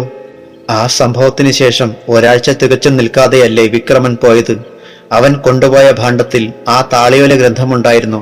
അതെടുക്കാനാണ് അവൻ ഗുരുജിയെ കൊന്നത്. ഗുരുജി എന്താണ് ആവശ്യപ്പെട്ടത്? ഒരാൾ ചോദിച്ചു. നീചനെ നിഗ്രഹിക്കുന്നത് പാപമല്ലെന്ന്. ചതുവിൽ പഠിച്ച മന്ത്രങ്ങൾ ഉദ്ദേശിക്കുന്ന നേരത്തവന് ഉപയുക്തമാവില്ലെന്നും അത്തരമൊരു ഘട്ടത്തിൽ നീ അവനെ കൊല്ലണമെന്നും ഗുരുജി പറഞ്ഞു. ഒരു പക്ഷേ അത് വേണ്ടി വരില്ല. നീ നിമിത്തമായാൽ അവൻ സ്വയം തീർന്നുകൊള്ളുമെന്ന്. അത്രയും മാത്രമാണെങ്കിലും അതൊരു സ്വപ്നമെന്ന് ഞാൻ കരുതാമായിരുന്നു. പക്ഷേ വിക്രമന്റെ നാടവിടെന്ന് മറ്റും അവൻ നമ്മോട് പറഞ്ഞില്ലല്ലോ. ഗുരുജി അതും എനിക്ക് വ്യക്തമായി കാട്ടിത്തന്നു. അതെവിടെ? ചോദിച്ചത് ഒരാൾ മാത്രമായിരുന്നില്ല. ദേവദാസി ഗ്രാമത്തിൽ. എന്നോട് അവിടെയുള്ള ഒരു കോവിലകത്ത് ചെല്ലണമെന്നാണ് ഗുരുജി പറഞ്ഞത്. നാളെ ഒരു വെള്ളിയാഴ്ചയല്ലേ? അതും പറഞ്ഞു. ഗുരുജി മരിച്ചതും ഒരു വെള്ളിയാഴ്ച.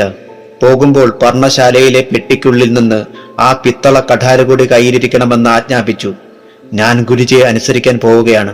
ഇപ്പോൾ പുറപ്പെട്ടാലേ നാളെ ഗ്രാമത്തിലെത്തൂ. എങ്കിലേ ഗുരുജി പറഞ്ഞ നേരത്ത് കോവിലകത്തെത്താൻ പറ്റൂ. അവന്റെ കൂട്ടുകാർക്ക് മറുപടി ഉണ്ടായിരുന്നില്ല. സഹദേവന്റെ ഉറക്കം നഷ്ടപ്പെട്ടു. അപ്പോൾ തന്നെ യാത്രയ്ക്ക് വേണ്ടി അവൻ ഒരുങ്ങാൻ തുടങ്ങി. ഇനി ആർക്കും ഒന്നും ചെയ്യാനില്ല. ഗുരുജിയുടെ നിയോഗം പൂർത്തിയാക്കുകയാണ് കടമ. അതും നമ്മുടെ ഗുരുദക്ഷിണയാവും. മരണാനന്തര ഗുരുദക്ഷിണ. കർമ്മം അവസാനിപ്പിക്കേണ്ട അവസാനത്തെ ശ്ലോകം ഉരുവിട്ട് തീർന്ന നിമിഷം ശാരിക ഇരുന്നിടത്തു നിന്ന് മെല്ലെ മുകളിലേക്ക് ഉയരാൻ തുടങ്ങി. തടാകത്തിന്റെ മുകൾ പരപ്പിലെത്തിയ നിമിഷം അവൾ കൈകൂപ്പി നമസ്കരിച്ചു എണീറ്റു. ജലപ്പരപ്പിന് മുകളിലൂടെ കരയിലേക്ക് നടക്കുമ്പോൾ അവളുടെ മുഖത്ത് ചാരിതാർത്ഥ്യത്തിൻ്റെതായ ഒരു പുഞ്ചിരി വിരിഞ്ഞിരുന്നു. വേണി ഭയന്ന് വിറച്ച് പൂജാമുറിയുടെ മൂലയ്ക്കിരിക്കുകയാണ്. ശാരിക പോയിട്ട് 1-2 നാഴികയായി.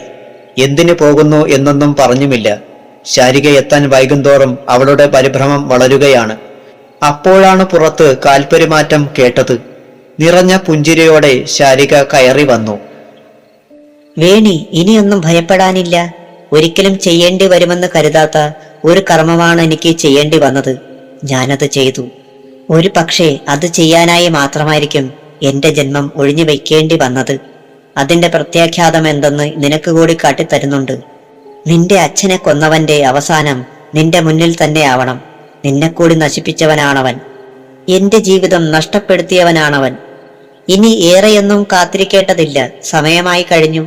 ശാരിക അമ്മയെയും പൂജാമുറിയിലേക്ക് വിളിച്ചു. അടുത്ത ഏതാനും നാഴികയ്ക്ക് ശേഷം നമുക്ക് ആരെയും ഭയപ്പെടാതെ കഴിയാനുള്ള അവസരമുണ്ടാവുകയാണ് അമ്മേ. അവർ 3 പേരും ആരെയോ പ്രതീക്ഷിച്ചെന്നോണം പൂജാമുറിയിൽ കാത്തിരിക്കാൻ തുടങ്ങി.